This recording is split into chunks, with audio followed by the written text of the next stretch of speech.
Hello and welcome to DCP SideQuest episode number 100. 100. Yeah, $100. Triple digit, guys. Mav, welcome back. I'm just excited to celebrate your 100th birthday. Thank you. I brought you some new teeth. That's good. We've been needing those for sure. We are pretty old. Got some denture cleaner for you and your birthday gift. Perfect. Eric's needs pants. You gonna put pants on Eric's or no? No. I'm just chilling in my hot tub. You know. Wait. Apparently, I'm the only one that remembered that we said on the 100th episode we'd all be in a hot tub. So I'm here prepared. And these guys showed up in nothing. You know, honest opinion, or honestly, I actually don't remember that at all. That we talked about being in a hot tub. What if I said my feet Honestly. are in a hot tub? Honestly, Yeah, you have a hot tub underneath your desk? Yeah, you don't know what's going on under here. Is it a full-sized hot tub or is it like a cat-sized hot tub? It's like a mini pool. Yeah, you have a mini pool underneath your desk that you just fall over into after every stream. Bucket for all these games. Oh dear. Oh my gosh. How was 4th of July, guys? America's birthday. Boy. America. Fireworks. Fireworks. Fun. Just like 3rd of July to me. I just want to say I was in bed by like 7. 7 o'clock? I propped it up a little bit. Listen, I'm on the 100-year train. Okay, Right. my bed props up a little bit. You can move it. I got one of them too, Mav, and it's awesome. It's so good. It's so good. So yeah, just a little gaming. Welcome to old people talking about beds and how much they hate fireworks. Yes, Look, I love fireworks Fire- and good bed. Does like And Crocs. they kept I going love for like Crocs. they kept going till 2 a.m. Man, this wouldn't stop. Well, would they not won't- Literally like- got a new pair of Crocs yesterday. Those are Let's Crocs. go. Wow. Those look way too fancy Those to be are Crocs. not Crocs. Yeah, those aren't I Crocs, need to go man. grab. Oh, I should have grabbed my Croc Just because you put wedges. the name Crocs on a pair of shoes that look cool doesn't make them Crocs. They need to look ugly. What? Yes. Ugly. Where do you attach the Croc nuts? Have you seen the lady Crocs that look like ballerina shoes? They're really nice. Oh my. Yeah. They're pretty nice. They look like jelly shoes from the 80s. Yeah. Yeah, Oh, the jelly nice. shoes that I used to go to the beach when I was a kid, and you take your little jelly shoes, and because they fit in a little bag, that was great. Yeah. They remind me of Look, that. All this, it's great to see Mav, and it's great to talk about Crocs. You know, I'm always happy to talk about Crocs. But I got a real problem, okay? I wanted to play some video games today, and every piece of technology in my house stood in my way. Have you guys ever had this happen, right? Is you go to turn on your TV, it's like, hey, there's a new update for the TV. Do you want to do that now? I'm like, Oh all right. God, yes. I He's gotta like, never update my mind. TV. Yeah. Like, I'll go outside. Then I turn on my Xbox, and the Xbox is like, hey, there's an update. You want to do the update real quick? Yep. All right. Hey, while you're doing this, why don't you update your controller too? Yep. Okay. Yeah, Uh, yeah. Oh, you want to play some Dungeons and Dragons Dark Alliance? Well, there's an update for that. I'm like, oh God damn it. Why do they have to have so frequent updates? Like, can't they just like spread them out further? Like, wait for there to be more stuff to put in the update? Because most of the time you do an update, you can't even see what was updated, right? It's you're completely ignorant to the fact that anything has changed. It's probably like some automatic kinda update. Automatic update. Why or did you have an tell automatic update, Briar? because I don't like to leave the Xbox on in like sleep mode because it still gets hot and it's in like an enclosed area, right? It's like there's a glass. Why are you slide front suffocating your panel. Xbox? Now I'm trying Jesus not to. Christ. That's why I leave it on or I leave it off. Good Crack Lord. the window for the poor Xbox. But it's like, why can't they just spread these updates a little bit more, make them bigger, so that you can actually see what's changed? It actually feels like something was achieved when you waited for 5 minutes for this update to come down. But it's like every single thing needs the update. Yeah, you know what I feel is a real offender for that is Call of Duty Warzone. I feel like that thing is constantly updating. It's always a giant patch. And I'm like, Hefty is a Warzone gamer. He Big stopped game. streaming, and all Constant. of a sudden he's a BR maniac. I don't know what happened. I'm trying to He go was pro. hiding his secrets. I'm trying to go pro. That's what's going on. Yeah. That's good. How's that going? Not good. Yeah. Are you semi-pro? Well, I started in, the gamer fuel into my veins, and that didn't go. I had to go to the hospital. So No. yeah, don't do that. That's bad. You're supposed to just drink it. really, maybe you should. Oh my do gosh. that. You should give some of it to Briar's Xbox. Yeah, that thing. To keep it cool. And a fan. Keep it updated. Maybe it'll move a little quicker. True. I want to run a water cooling loop on my Xbox filled with gamer fuel. Imagine. Did you consider trying out xCloud when you were doing when everything was down? No. How would I do that? Yeah, did you just go straight to Your the phone. browser? Right? You could've just go just to been like- xbox.com. Yeah, I actually recently tried it out. I tried it on my iPad, and I was like, oh, yeah, you go to, well, if you have an Ultimate Pass, which I assume you do, Briar, obviously. You have Game Pass Ultimate. Xbox Game Pass Ultimate Pass. I financed my Xbox, and I have 2 years of Ultimate. Oh my gosh. I actually recently tried it out. On the iPad, it was pretty laggy. Yeah. Ooh. Yeah, Well, but how about on your it iPhone? was last week when it just launched. I know it's been in like a beta, and it finally is like open beta. yeah. And you know they use the word so loosely, beta. Yeah. But, Yeah, for sure. Yeah, it's interesting. Like the concept is super cool, and the way they got Right, around yeah. the whole App Store issue type of stuff is like I think they put it in the browser, so you make a little icon that you click on to open it up on the browser. And I think the Wi-Fi gets in the way for it to be feeling really good, because then I went to my PC, which is hardwired with the LAN connection, and opened it up through there and tried it out with the controller, and it felt significantly better. I could still detect some lag in there, but it felt like I was playing at 30 FPS on Destiny versus like clearly oh my lagging. gosh.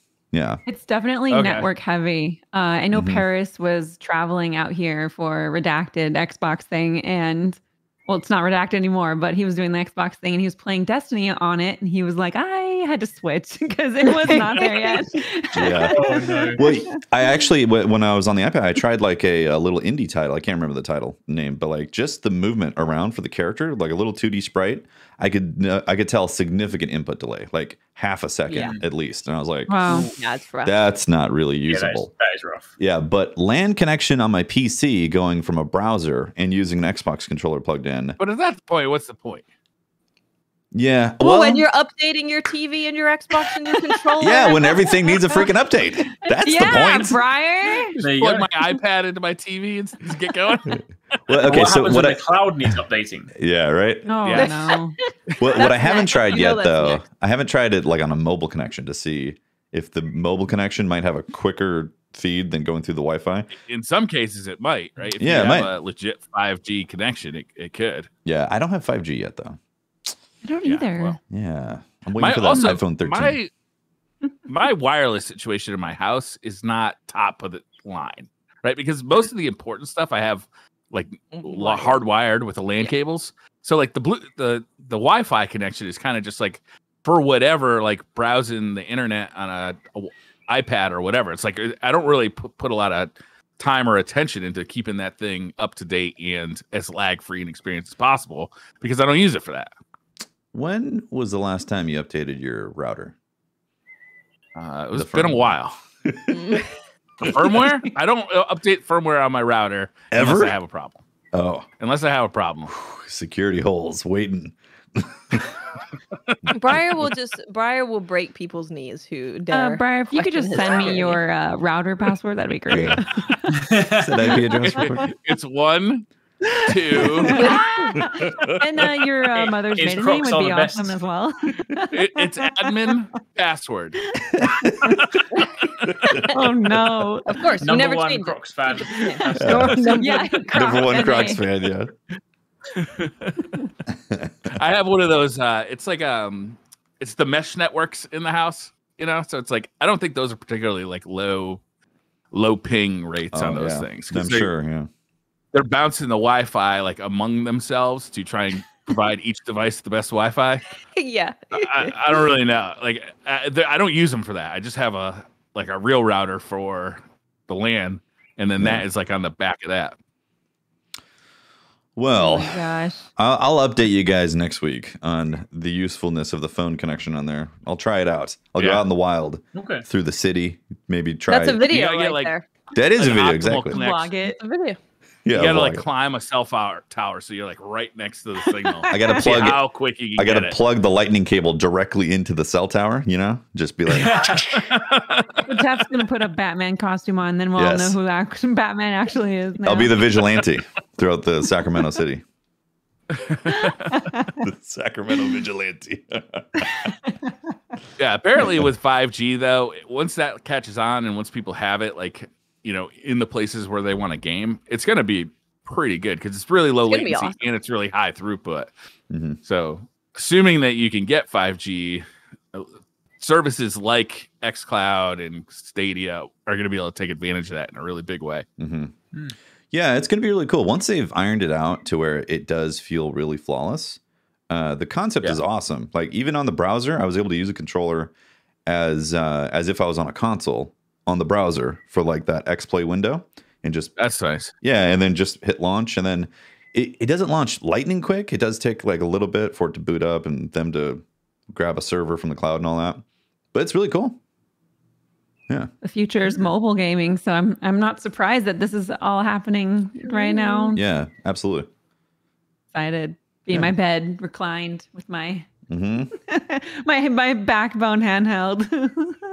I just ordered one of those because I want to try it out. You're gonna love it. Yeah? It's so nice. You're gonna put it on and connect it and be like, I wish there were more things I could play on this thing. Yes. It's like it's so nice. It's made well. And one of the guys that actually engineered it was in the Clubhouse call a couple weeks ago talking about it, and they're like, we just made sure that the connection was really great. The products is great, but they wanted to make sure that the technology was awesome. That is So I super thought cool. that was pretty cool. That's good to hear. Nice. I'm excited. He's like I'm getting 23 and he's like, I was like, okay, all right, that's the future. But that was really cool. Yeah, I'm getting that on Wednesday. I'm excited to see how it feels and connects, and because I'm very particular when it comes to controllers too. So I want it to feel like a good controller hooked up to my phone. Yeah, I'd be interested to see what you think about it because I think it feels great, and I have like massive gamer hands, so I'm like, Cool. Yeah, awesome. So speaking of Xbox Game Pass, I decided eventually. to. My time will come eventually. I decided to check out Dungeons and Dragons Dark Alliance, which I don't know if you guys have been keeping up on the reviews for this I game. have been, yes. I have not played the game, but I have read about the game, and I watched Skillup's review on the game. That is the one that I watched. Oh my goodness. The intro, I was just like, oh no. So this game has gotten very bad reviews, like really, really awful reviews. It is available on Game Pass though for free. So if you want to check it out, like it's right there. And that's what I decided to do. I wanted to see how bad can this really be. And I played, I don't know, 4 hours of it. And I gotta say, it wasn't as bad as everybody said it was. Like I don't think so either. It's like a totally mediocre game, but it's not like terrible. Like it's not. I played much worse games. I mean, if you think about it, they don't make games, so they make D&D. So Dungeons and Dragons made a game, and we got to showcase it on the Xbox channel, and it was fine. Like it was fun. We role played, and it was pretty funny, and like the mechanics and everything were pretty good, but that's about as I played about 2 hours of it, so I can't even. I can't even talk about progression. All I can talk about is I was the dwarf.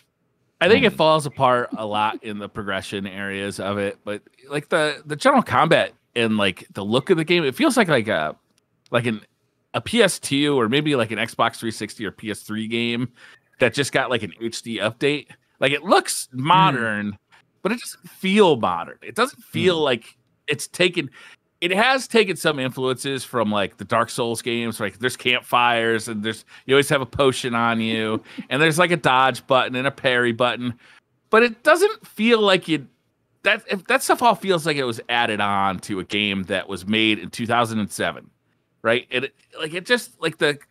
When you swing a sword, it feels like you're swinging a sword from a gauntlet in 2007, right? Like the enemies don't react like they do in modern games. The hit detection isn't nearly as accurate as it is in modern games. I wonder if the problem here is that the Dark Souls games and Bloodborne they have raised the bar of what you expect from like a hack and slash game to such a high level that's something that is just previous to that, like in other times, it's just been a mediocre box standard game. You walk through a level, slice it and dice it, using some magic spells, get to a boss, kill the boss, get some loot, and go home. It's just not. It just feels archaic now. I would like to. No, you go for it, Iris. No, I was going to say, it feels just almost like one of those kind of games that you might let pass if it was like a launch title for a game and they kind of just bundled it into like launch time for like 360 back in the day. But like kind of now that things have moved on a lot, it's just a bit like, I mean, not to say that every single game needs to like move the needle forward and be like something completely different. No. But I don't really know what shines in it. Yeah, So that's a good point, right? It seemed like solo, it was just not made to play solo, is what people said. So I was wondering if that's the case. But also, I was watching a couple people's reviews, and they got to the boss, and they got him in a corner, and they killed him in 2 hits. And then there's like the archer is always out of stamina, but the other people can just spam their abilities nonstop and they barely ever get low on stamina. So I've heard that the balancing is pretty bad. Way bad. Across Way the bad. board. Like I was playing as the dark elf after I played as the dwarf, and the dwarf feels, he's got a big old axe and he's doosh doosh. The dark elf feels like he does much more damage per attack, and his attacks come out like 5 times faster. Yeah. It's like, why would you not play as this guy? Yeah, it's hard to see big companies try to make a game based on something else, like the whole D&D thing. Like this is like a perfect scenario of like Star Wars, where they're trying to base a game off of like a movie franchise, and maybe the studio isn't super known for this type of mechanic, but they wanted to come out with a game for the fans, and they just never do well. maybe they're doing well in terms of like for D&D players, but I feel like you're kind of missing like a whole audience of actual gamers who would want to come and role play. It seems like D&D players were even more upset with this video game. They're like, this is just you taking D&D games. a shell of like attempting to make a D&D game, but there's nothing D&D about it, is what I've heard from D&D players. I wish it was more RPG. There were previously Dark Alliance games that were great. Like D&D Dark Alliance is not a new title. It's a title that's been used before, and they were great games, very well respected. People loved them. And this just reused the same name, but didn't I wonder if they got hurt. I mean, obviously every game has dealt with the pandemic, but like I wonder if like some of the main moments of this game's like updates and changes were during the last couple of years, and then it just sort of. But I don't know. It's hard to make excuses. Yeah. Yeah. Right. It's also hard to be like, that game's been in production for a long time. If it's like a D&D product, it's. But here's the thing, though. Like, if you're into D&D, it's like it's a perfectly mediocre game. It's not so bad that it's gonna like be broken while you're playing through it. It's just a mediocre game. It's not as bad as everybody's saying it is to me. Yeah, I haven't put a few hours into it. I watched a couple bosses just stand there and just go. Yeah, but you're gonna see that in every game, right? It's like you'll see that in Dark Souls. You'll see that in every game. Like sometimes glitches happen, right? Mm-hmm. Speaking of fighting games, sometimes, but not always. Maybe once every many hours, not 3 times in one person's review video. Did you guys see the new Elden Ring news? Is a new stuff today? It is with it. I don't know. There was like you guys probably did. They were just showing screenshots of bosses and talking about the zone, and RR was like talking about how there'll be fast traveling in that game. How do you guys feel about that? Oh, interesting. Fast travel? Because the map is so big, he said, that they made fast traveling. Yeah. Like outside of the bonfire fast travel? You think? Because I think so. There's been fast traveling in previous Souls games through the bonfire, right? Yeah, there's fast traveling like in Sekiro, right? Like you can go between bonfires. So yeah, I don't know. If it's something similar to that, then And that's pretty standard, but they made it sound like, oh, we'll have fast travel. I'm like, what is that? Interesting. Like you're in the middle of the map What does and that suddenly, mean? Yeah, it makes like it seem how it's a if you're out of different combat thing. in Skyrim and you go travel somewhere that you've been, like, I don't know, that would definitely feel different. But if it's really going to be that massive of a game though, then maybe it's going to actually need that. Unless they just really mean they're gonna, unless they just mean they'll increase the frequency, because it might just be that because the world is so big. You think about, I think one of the ways they explained it in one of the interviews is that if you think about the typical flow for like a Souls game, is that you often go quite some time. It's kind of like that sort of that kind of endurance thing where you're going for quite a while. You're waiting for that bonfire to show up, and you're like, you're praying that it finally shows up. It might just be that given the grand scale of it, they might like increase the free, because if you have to like go ages and ages on foot, and then you're traveling much further, they probably might sort of like intersperse it and make it so there's more frequent kind of camps to sort of bridge those gaps potentially. I mean, also the fact that you've got a horse means that exploring is probably going to be infinitely faster anyway. Okay, what about this? What if they got rid of the bonfires and your horse is the bonfire and moves with you? Your horse is the bonfire. Interesting. I don't know how I'd feel about that personally. It'd be very different from a Souls game.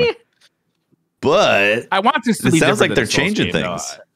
Yeah, I want this to be different than a Souls game. I don't want just another Souls game with a different coat of paint. I want some different stuff. I want some new innovations from a company who's clearly capable of making new stuff, you know? Well, they're clearly making a bigger game this time around, or the map at least. It's their biggest game that they've made. Yeah. It's interesting because they updated the Bandai Namco website got updated for some more information. And it looks like you're going to be, just a little kind of breakdown is you're going to be able to use weather to your advantage in battle as well, which is very interesting. So weather's going to be changing and you can use that as an advantage. I haven't read through all of this yet, but that was something that is like, we've never had that before. So that was very interesting. You can also, I guess you can res the dead. So if you killed an enemy, you can use them to fight with you. Okay. Yeah, I did hear that. It's not so in the interview that we went through, I don't know how long ago, but they were saying that and if you it kind of seems like they're making it more approachable for more people. So if you want to have that ability to res a bunch of people and have them fight for you, then you can do that. Like you have the powers to do that. But of course, if you want a more traditional experience, you wouldn't want to spec into that. Which I won't spec into. Yeah, interesting. I can't wait for Elden Ring. I'm very excited about the game. I'm very curious how far they're gonna take the formula, or how much innovation. Like you said, Brian, like you do want to see them innovate on the formula for the Souls type of feel, and they did that with Sekiro. So it's what's Elden Ring's magical solution going to be for this? Yeah. It's gonna be very cool to see their version of a open world game, because it's open world. It's got the open world sections, and then it's got like kind of the different worlds that you have to go and beat. So I'm really excited to see what their take on that is. Yeah, they're second to none in world building, right? Like nobody's able to like make an environment that tells a story like these guys can. So to see them create an entire world that you explore is really, it's exciting to think about. Yeah. It's gonna be interesting to see George make video game characters, because he's like named the world and the old bosses or the old gods, and he's interesting done all the lore for them. He was the guy who made the lore and the names of the gods that you're fighting, which is very cool. What's that make? Like, how do you do that? You just grab a bunch of letters out of a Scrabble bag, throw them on the. Yeah, you know Scrabble, what he does? He gets all the names from the characters he's killed, and he puts that in the game. There's plenty of names to choose from there. You know, are we going to have some pivotal deaths, you think, in this story? Like you're going to meet... I hope so. That'd be weird if no one died. Like your mom's going to be his signature, isn't it? Or it's like he doesn't kill anyone and no one dies, and you're like, what? Everyone's expecting it, and he doesn't kill anybody? Wow. Yeah. Elden Ring is just a game about making friends with all the bad guys. You go around. Apparently. You kill them, you raise them as your army, and now you're best buds. Great. Yep. And you'll just sit down and have a little ghost tea party at the end.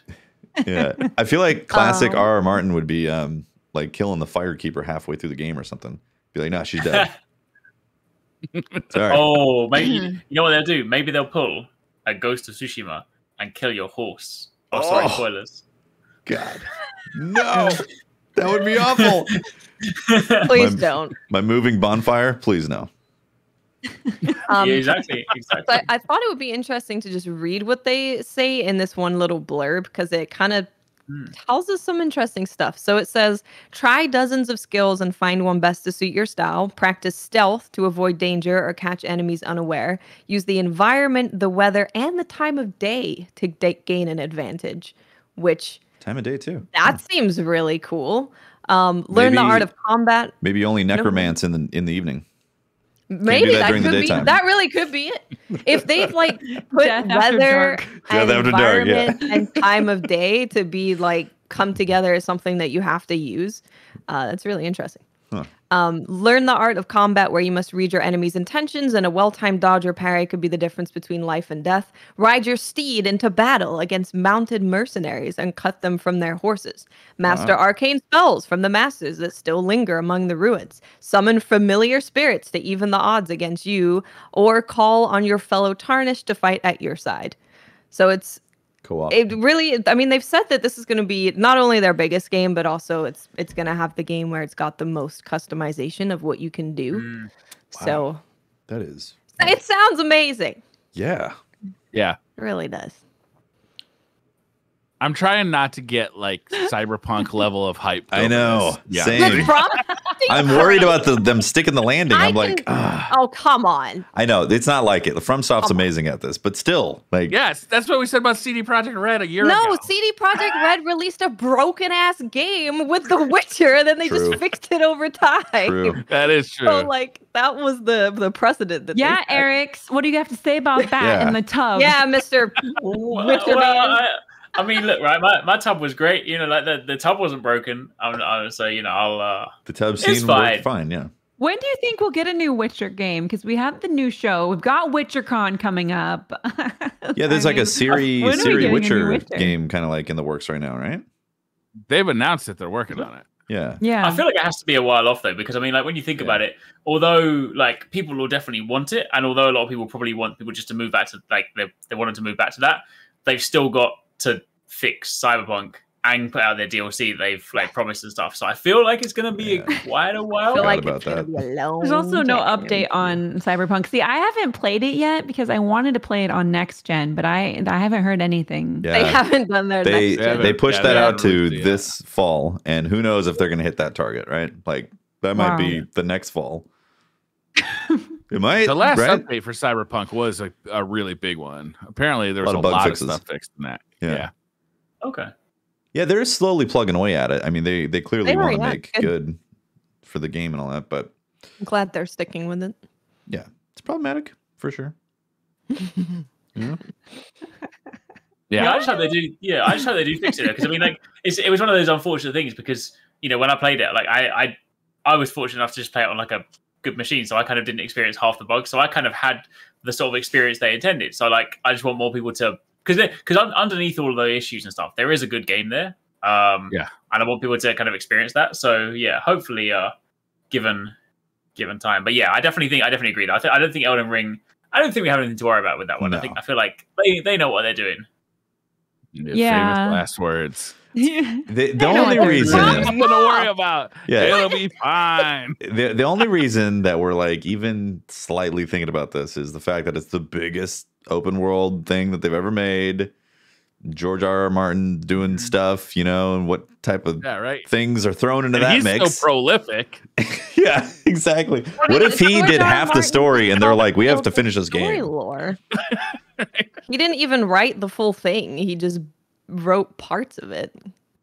Oh, really? I didn't. Totally. He didn't read the full. He's just done like the lore. He named the open world area, and he's mostly worked on the gods and like their backstory and all of that. Oh, but he hasn't written the whole thing. He was just working as a contractor, pretty much, to be like, hey, make these lores like super deep. Oh, hey, we just want to put your name on the box. So what do you want to do? Featuring Honestly, George R.R. Martin. Yeah. Featuring Georgie Boy's lore. Yeah, I've heard that. It's like Tom Clancy. Yeah. It's a good point. Yeah. Okay. The only time we have to worry, really, is if they suddenly turn around and say that George R. R. Martin has decided to like help with the programming of the game, and then we're like, oh no, this is never going to get finished. If he suddenly changed tact and just does something different, then we have to worry. Are we worried about a release date? I'm pretty sure I don't foresee this being delayed at all. FromSoft generally, when they put a hard release date on something, like that just means the game is ready to go. Yeah. And George's work on the game, I think, was done years and years ago. Cool. Because it's just the lore, right? That's the first kind of thing you start with. It's like, what is this boss going to be called? Where is it from? And then you design around the writing of the boss. Cool. I didn't realize it was You just lore. seem to have 100% faith in all things. Well, this game. they don't. Yeah. Of course, it's FromSoft. They have they won't are not announce anything unless it's ready. Like it's also Japanese developers are a little more strict on quality generally. It tends to be. It's just the culture. It's the culture of it. That's And precisely FromSoft why I have zero worries about Breath of the Wild 2 as well. That's why. It's also why I only buy Japanese underwear, because it's just the culture. Yep. Smooth. Reliability. Eric doesn't believe in underwear. He's well-built just in the underwear. tub. Yeah, Eric's is I don't need permanently it. no undie. Yep. You have no idea. Oh my gosh. Was there anything announced that you guys, maybe you guys have already talked about this, was there anything that was announced that you were like surprised to see from like the Xbox showcase, or like anything that announced, or is there anything that you wish that had been announced? Yeah, I honestly, the biggest one was Elden Ring for me. That was the big surprise, because like before I that, asked Jeff too. I was Yeah. like, "How did you swing that?" And he's like, "I was freaking out." He's like, "But they usually won't share anything unless there's something to share. They're not like, yeah, do it." Yeah. So that was really kind of cool to be like, "How did you make that happen?" He's like, "This is amazing." that's really cool. Yeah. He Yeah, that was the tweeted, biggest he one. was like, it's coming. And everyone's like, what are you talking about? Oh yeah, and the Metroid stuff. I did not think we were going to hear anything Yeah. about Metroid. Yeah. And then they were like, Especially a Definitely. 2D Metroid. well, I expected to hear they something confirmed maybe that about Prime 4 was still in development. They were working on it. They're like, hey, we're working on that. Nice. But also we have a whole nother game that's completely done. That's like a 2D style. Yeah. And I was like, what is happening? Oh my God. It's coming out this year? Okay. Yeah, that was It the looks biggest really shock good. so far. Mhm. It does. Yeah. Oh, what have I been playing? I've been playing Mario Golf, actually. How is that? It's very addictive. I didn't think it would be, because I played the original, and I've played almost a match every evening. Like every night we'll hop like in bed and we're like, okay, it's me and Mr. Mav sitting next to each other, and we're like, okay, ready? And he'll kick my butt and I'll be really upset. But the campaign in it is actually really good, because you have your little me character and you have to kind of like unlock maps and do all sorts of stuff. It's very, very deep in the detail. I was very surprised. Nice. How many hours have I've played of it? Yeah, I was curious, like how the campaign and like, Yeah. how is multiplayer Very on it? cute. Yeah, it has multiplayer, and as you play, you unlock the other maps. We just unlocked the sand one, which is perilous, but it's as you would think. Hold up a sand mess. map in a golf? Yeah, the sand maps, but Just all sand traps? yeah, basically the grass is slow, and you're like, I don't know what to do here.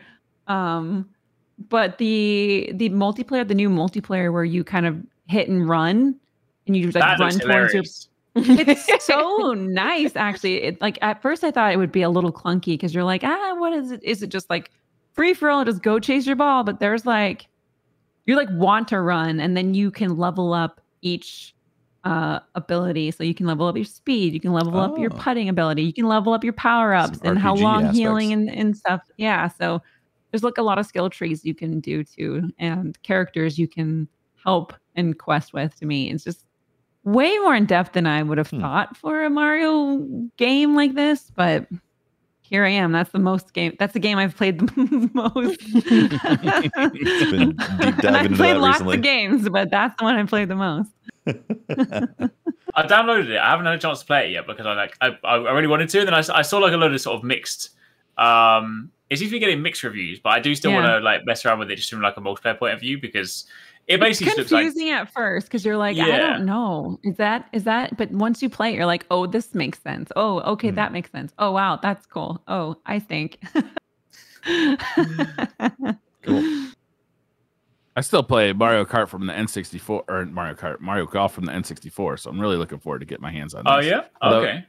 from the reviews, it doesn't seem like it's as much of just a chill kind of by yourself experience. It seems like it's really steering you toward the multiplayer more than That's what kind I of the heard. single player. There's more to do with multiplayer. I think that's why the people are like, yeah, it's a multiplayer game. But I don't know. The single player game is nice because you can fast forward watching your ball go. So there's like some level of nice. like it doesn't take an hour to play. You can kind of move along, but pretty good. I'm addicted. It's cool. Do you have a favorite character in there yet? Baby Bowser, actually, his like Baby ultimate Bowser. ability is like very good. He like What's his ultimate? He can knock. Yeah, he's got an They ultimate. have ultimates. He's got a little Yes. Be like, super, and he Papa like Super? drops Wow. a smoke bomb, and you can't see, or you can't see the putt or the hole or the flag or anything. You can get knocked back by it. It's very good. Highly recommend Baby Bowser. That's cool. They had quite a lot during that Nintendo show, actually. To be fair, like they showed off all that stuff, and then the fact they ended it with a Breath of the Wild 2 teaser as well was kind of crazy. Did you guys speak about that last week? Because that was I swear every time they drop a new trailer, it's just like it was only short, but there's just so many things in it. Yeah, I'll buy it. Fine. Right. I mean, I was already there, but I'm just super excited for everyone's been putting their tinfoil hats on now. But I'm just like, I really hope some of these tinfoil theories end up becoming true, because if so, the game is going to be so cool. Like the whole sort of. Have you guys seen some of the theories, like the 2 timelines and the stuff like that? Mm-hmm, Yeah. The arm is timeline? getting people getting all sorts of theories because of the state of the arm. Well, what's the 2 timeline theory? I'm unfamiliar. So whether it's like timeline or whether it's like a different time period, so to speak. Basically, the thought of it is that in Breath of the Wild, one of the original tapestries has a hero fighting against Ganon back in the day. Now, everyone was always just like, oh yeah, it's probably Link fighting this person. But one of the theories is that given that in the tapestry the person has red hair, it might have actually been Ganondorf before he was actually evil. So whoever the original hero was is potentially the hand that's sealing the mummified Ganondorf beneath the castle.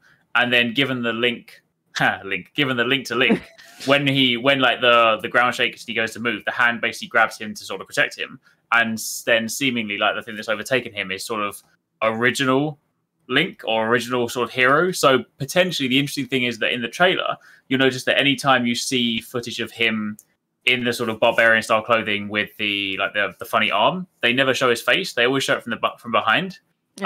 So it's interesting. Everyone's like, I feel like it's a very conscious choice. It's like, is it just because maybe the sort of manifestation has kind of bled into his face and they just don't want to show sort of like a weird sort of deformed looking him? Or is it because what you're actually looking at is like a different Link, or is it Ganon or Ganondorf?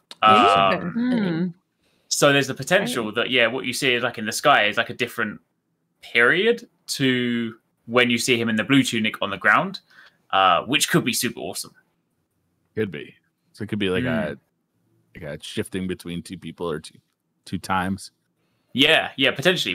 But it's either way, it looks really, really cool. And the fact that I'm assuming the hand links in with that sort of concept art they have from like a while ago, where there was like Link with sort of like a mechanical looking face, and his hand could double up as like a hammer and like a bow and a grappling hook and stuff. So there's a lot of interesting potential there. The fact that we still didn't really have too much. I mean, I kind of already assumed that we weren't going to get it this year, but I was kind of still hoping that maybe it might have happened.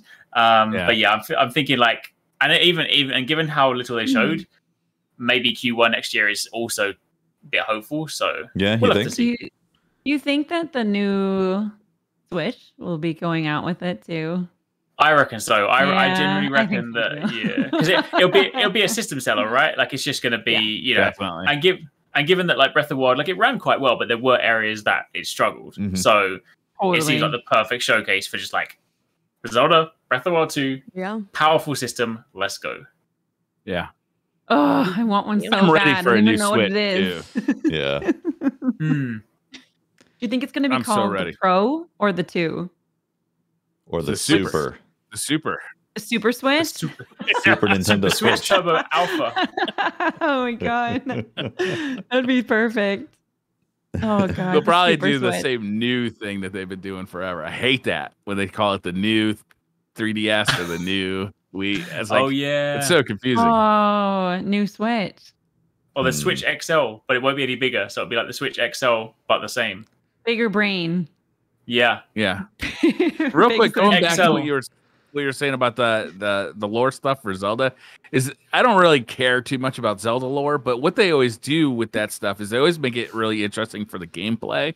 Like whenever they have like, you know, kind of like an interesting gimmick, and then they base a story around a gimmick, but they always do something really interesting with the gameplay, like with a Link Between Worlds, where they literally had like, you know, like a Link could go between two different worlds that were kind of mirror images of each other, but a little bit different. So like for puzzle solving and for dungeons, that really made a lot of cool stuff happen.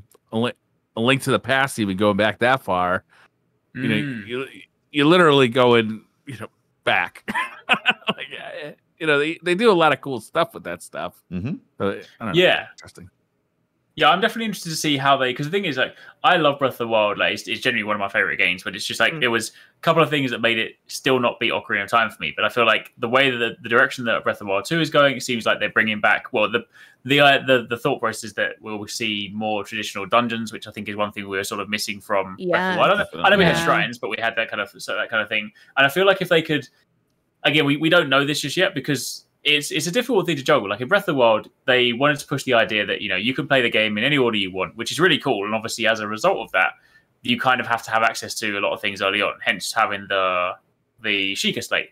But in giving people access to and the freedom to do whatever they want, whenever they want, it also kind of took away some of the magic of like going into a dungeon and be like, I got the hook shot, I got the bow today, I got this. So I feel like if they can find like a happy middle ground between still giving us that freedom we had, whilst also giving us the excitement of like, oh, I'm going to get all these special items. That paired with like dungeons and like some memorable music, it could genuinely be the best Zelda game they've ever made. So there's a lot right on this one. Because a lot of like old school Zelda lovers, you know, they enjoyed Breath of the Wild, but they missed the more traditional formula of it. So if they can hit like a happy medium with that, then hey, it's win-win all around.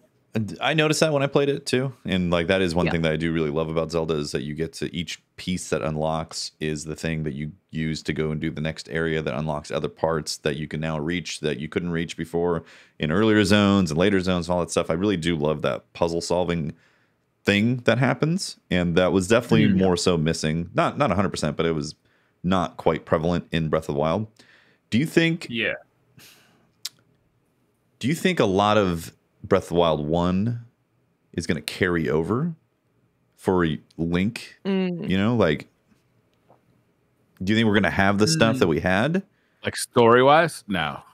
Well, it's the same land, but with sky stuff, right? Didn't they confirm that? But they gotta have progression in there somewhere. Like you gotta be able to go get your stuff.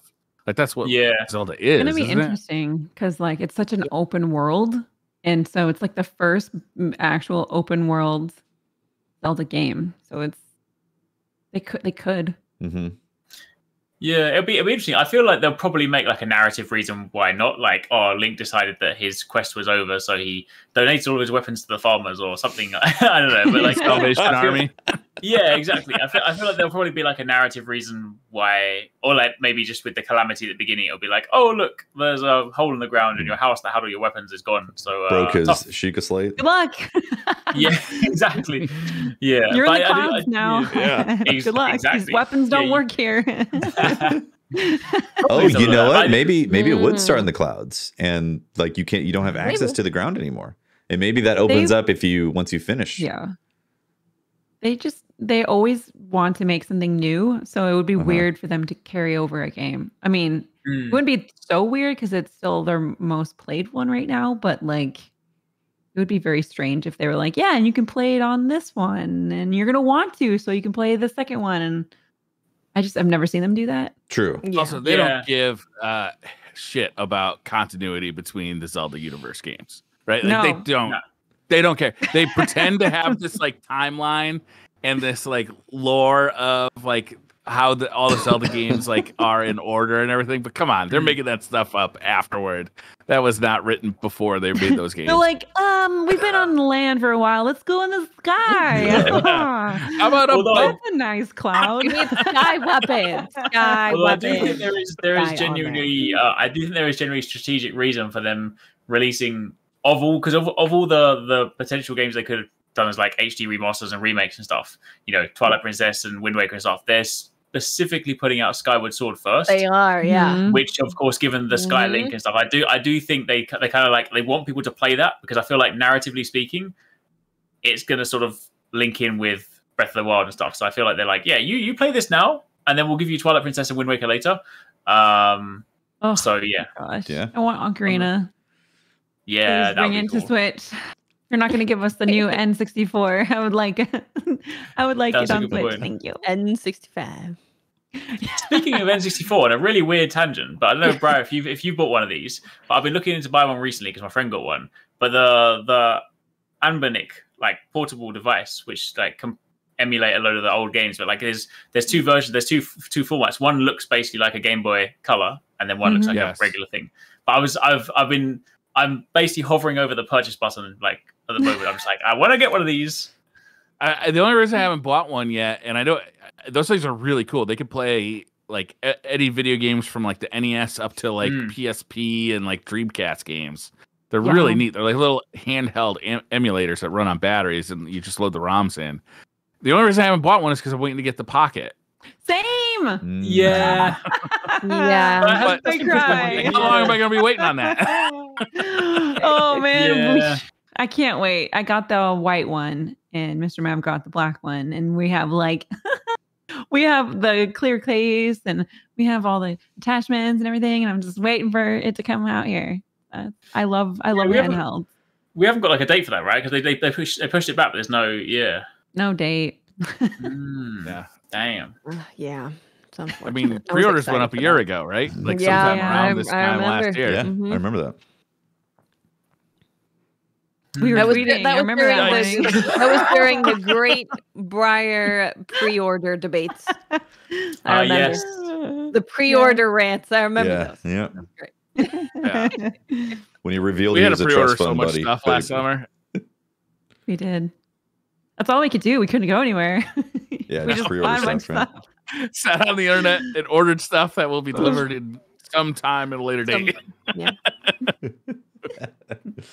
And that's apparently like acceptable to us now. We've just let that one kind of slide. It's now we don't even need like a date that the pre-order is going to be fulfilled. We'll just order stuff that says, look, when we can get it to you, we'll get it to you. Back off. Yeah. Come on, that's man. basically And we what still give happened. the money. Yeah. Yeah. Yeah, I'm excited for that.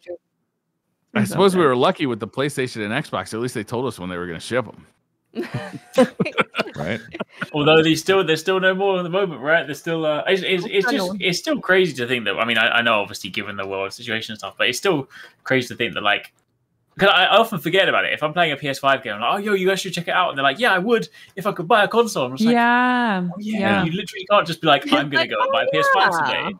You guys Yeah. don't have a PS5. How strange. It just seems so alien. You're like it's more just seems alien because like normally you're like, oh, I'm gonna go and buy a console. Let me go on Amazon, but like you just can't. Like you just can't. Yeah. It's just like it's just Unless weird. you pay You an gotta- extreme price for it. You gotta follow all of the accounts that tweet out or give notifications, like Yeah. all because all Yeah. of those accounts are running bots that are like constantly checking the stock of different websites, and then as soon as something is coming in stock, it just pings everybody. So you have to kind of have all of your accounts set up on Amazon, ask a friend to Walmart, help. everywhere, yeah, and then be ready to jump. And Yeah, you it's have to have your so payment information already on all those places Yeah. too. You don't want to be stuck being Yeah. like, oh, my credit card, Oh, make sure the I get credit the card. thing, and Jesus, like it's gone by then. You have to have Gone. everything ready to be like, buy. Hopefully the address was right. I don't know. I'll have to double check. I don't like what this is turning us into. I know it's stressful. I don't like it that The- we're like We have Like to we're buying optimize sneakers. how fast Help. we can spend money. Yeah, to the get the opportunity We're to buy fighting your to products. spend money. the pre-order hunt Yeah. is extremely stressful. Like your mind It is. gets twisted up when you're in the hunt. And I understand a lot of people being like, you know what, screw it. I'm just going to wait until when I can actually walk into a store and buy one. And I do. Yeah. I respect that because, yeah, I respect get it it. too, but how long do you have to wait for that? Like, is it going to Probably be A a year? very Is it gonna long be- time. 2022, Yeah. maybe 2023. Like, When they have a new I've design. heard anecdotal evidence that people are seeing them in stores now. PS5s, even graphics cards, Okay. like actually like seeing stock in stores. But it's really anecdotal, and I don't know that that's widespread, or if they just happen to be walking in and taking a picture at that moment when they put them on the shelf, and then they're instantly gone. You know? Yeah. They buy both of think them and it's then put them on eBay. Yeah.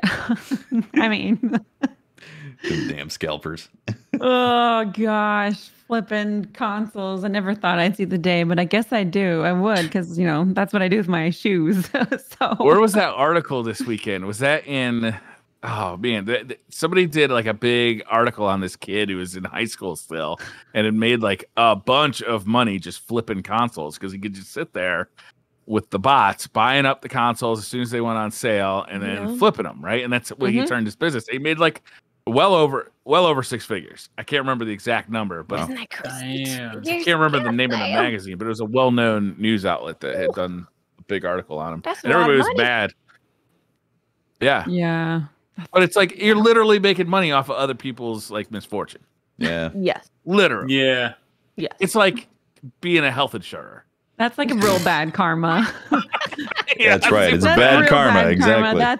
That's coming back with a vengeance in the future. Yep. Yeah, because it's a weird thing because on one hand you can be like, oh yeah, cool, it's sensible business practice because it's basically just like real life version of shares, like you buy them cheaper and then you sell them more expensive. But at the same time, consoles it just seems like with shares it's just a digital thing you just can't really process, right? Whereas with a console, Well, with it's like, shares, oh, everybody's agreed to play the same game. yeah, Even exactly. though they Whereas actually consoles, won't yeah, let you play the game, as we found out with the GameStop stonks. Is that if they won't let the poors play that game, actually. yeah, But with this stuff, it just seems like people are profiting off of yeah, definitely. people want to play and games, not everybody right? wants Yeah. to play the game. I don't know. No, It's a definitely. stressful game for sure. It is a stressful game. Yeah. Well, there's a reason why MSRP exists in the market, and that's why. Like they want companies to sell, or companies want their items to sell at a certain rate because it creates a lot of bad blood for consumers. Yeah. Yeah. Yeah, I mean, it's gonna stink to know people won't be able to even get a console until if a Pro does come out, and it's just there are already so many games people can play, and you can't even really upgrade your PCs right now. Really. It's everything. You can't even it's a lot of issues with buying new cars because the chips are everything is affected. It's terrible. I went to buy a bike 2 weeks ago. You can't buy bikes. Like there's you go to a bike shop and there's no bikes there. You're like, oh yeah, COVID. Yeah. Wow. Yeah. That's I think it's going to be a while to recover. Although I did hear that some factories are almost caught up. So maybe That's it's good. coming Yeah, together. wasn't there like a shortage of even materials? It's the semiconductors. Yeah. Lumber and so many yeah. materials just for manufacturing. Yep. Just like, wow. Yeah, it's crazy. And we're not truly going to see the result of all this stuff until maybe by the end of the year, maybe in the middle of next year to see the true, because they're saying that the consumer prices aren't truly going to hit until pretty soon of the shortage of all the supply material, because it's going to end up reflecting, because the manufacturers have to spend more money on the materials to make the stuff that we want to buy, and eventually they're going to be like, we got to hike the prices of this stuff, and apparently that's around the corner. Well, small businesses have already hiked the prices up. Like if you go to restaurants right now, the prices are significantly higher than they were pre-COVID, right? Because they've had to basically float a business on zero customers for a year, and now they can't hire anybody because everybody's home. They got fewer customers. They have to space them out further in the restaurant, so prices are higher, and it's completely understandable. But hazard of working during COVID too. Yeah. Right. Get somebody screaming in your face about how they don't have to wear a mask. Oh, Fun. yeah. Please wear a mask. Do you hear that the new COVID variant is called the Delta, and it makes me scared because it sounds like a video game term, COVID plus and I plus hate plus it. plus plus. Oh, Like They, COVID they got the Delta. COVID Pro Oh. out. They finally launched COVID Pro. They're raising the Pre-orders everywhere. deltas. We're in trouble. Yeah, make sure to pre-order. Oh no. Make sure to pre-order. Oh, So, man. Yes, Delta. Scarlett Nexus. Ghost of Tsushima. Oh God damn. Ghost of Tsushima. We're talking about Ghost of Tsushima. Let's I've talk been about waiting Ghost. for an hour. Yeah. God damn. Okay. Ghost Talk to of me about Scarlett Tsushima. Nexus, though. Wait, No, before, we you, definitely before talk you about jump Scarlett. before you jump in, have you played multiplayer Ghost?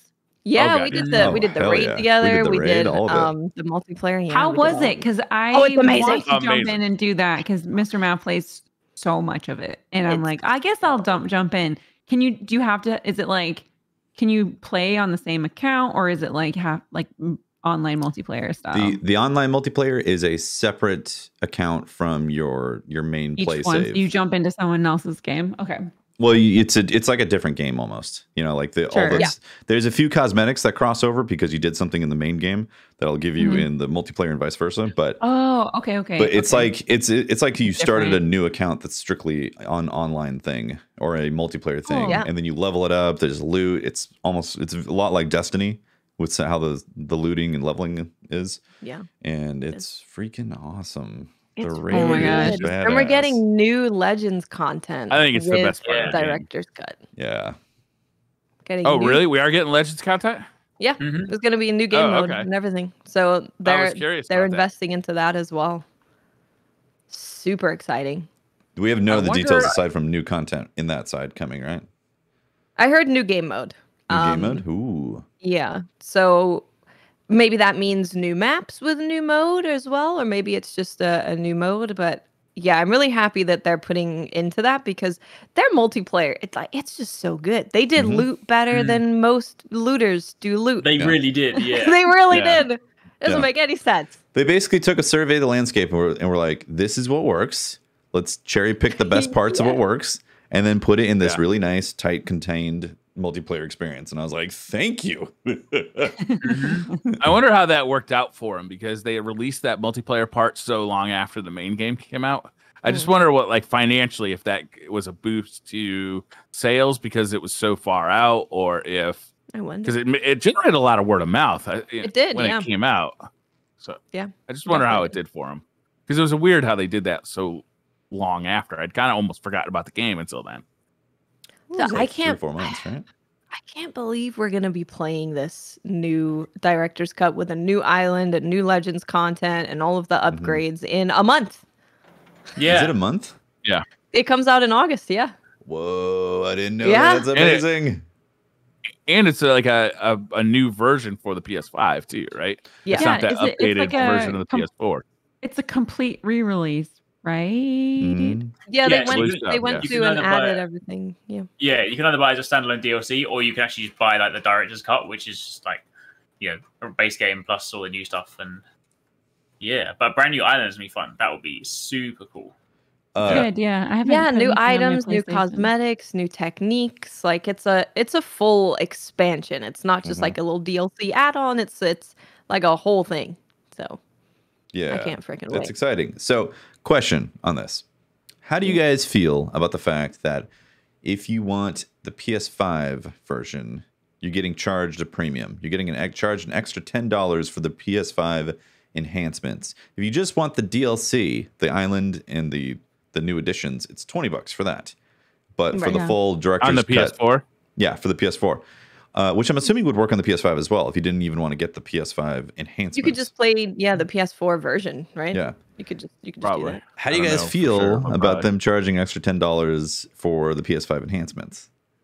It depends, because like the PS5, it can go out to higher hardware, so like higher definition product. Like it's Mhm. just it pushes it more than the PS4. I think that makes sense, but I don't know. I feel like that's weird. Yeah, I see what you mean. It's kind of like a grey area because it's one of those things where like a lot of other companies have been kind of putting out like the next gen update free kind of thing.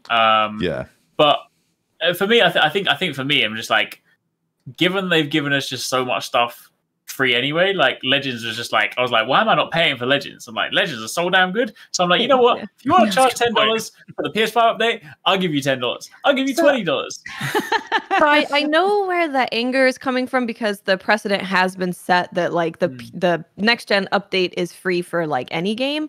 Do you guys know if like those games that are going from PS4 to PS5 have been like fully reworked to use haptic triggers and all of that, or was Normally, it just upgraded to higher frame rate, higher resolution? It's higher frame rate, that's higher usually what it resolution. Usually, it's not Okay. even a higher resolution; it's just a higher frame rate, right? I hope they charge though, and only because of those sorts of updates. If it's just like a graphic update from like PS4 to PS5, that's a bummer to me, because playing a game like Returnal, where you got to feel how next gen is, you got to feel the controller, you got to hear it, you got to like experience the next gen thing. Like I would have paid for that to make sure that that was the experience I was getting, rather than just like a graphic update, because there's so much more tech in it.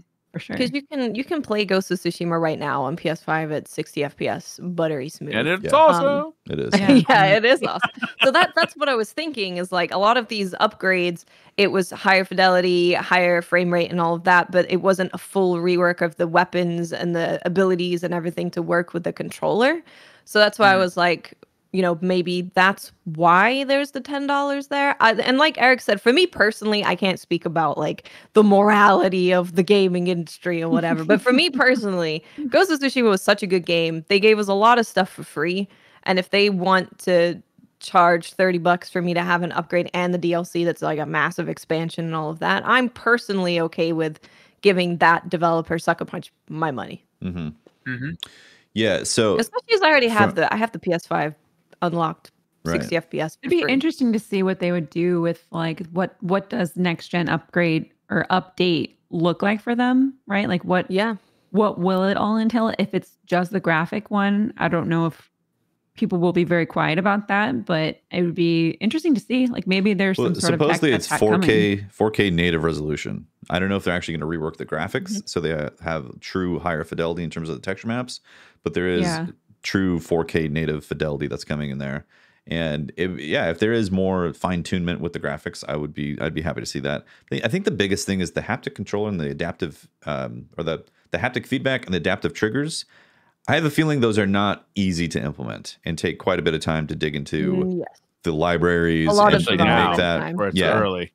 Yeah, like in order to make all that stuff feel fluid and not weird throughout the game, probably takes a lot of development time. So that's probably their justification for wanting to charge people to go from the PS4 to PS5, because it really is going to be like that updated experience feature. I guess the 3D audio support and the 3D audio support. Yeah. I think what is the pricing, Watts? What is the pricing? What do you mean? What are they pricing at on the PS4 and on the PS5? Like, I think it's like $30. It's $30 for everything. DLC 20, next gen upgrade $10. Briar wasn't paying attention when I was saying that. No, I'm sorry. I was confused. I was like, wait, what? I was like, this is the controversy. They're charging you $10 for this. It's $30 on PS4 for. No, so the expansion is $20. So that's new island, new everything. For the actual on PS4. The game, Yes. The game, and then on PS5 it's $30. If you want the PS5 upgrade. So PS4 to PS5 is $10. But then you still need to pay the $20 for the base thing. So like So like if you don't want the expansion, you could just get the PS5 upgrade and play the base game. In other words, you know. But if you want the expansion or like the director's cut, everything is going to cost you $30 if you already own it on PS5. They're pricing it. They're separating it into two different purchases like that. If you want, weird. I know. Okay, so this is my perspective on it. Like, yeah, of course, I love the game and I love what they did, and I'm happy to give them more money. Completely on board with all that. I feel like they should have just said $30 for the expansion, and it comes with the PS5 upgrade. Yes. Yeah. That would have been so much easier. Yeah. And they could have said, and this comes with the PS5 version and the PS4 version.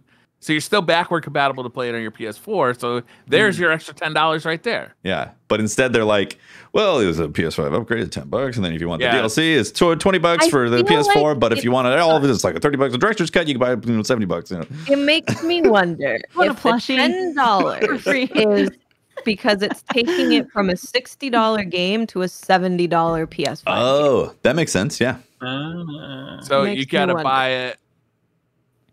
Are they going to have like a complete edition that comes out? Yeah, the The director. director's cut. Director's So how much is cut. that going to be? Wait, I thought the expansion was $30. No. If you Wait, don't own wait, the wait, base wait. game, No, Right. you can I think buy it's a $70 director's bucks. cut. Is $20. So it's director's cut. Director's cut is like everything.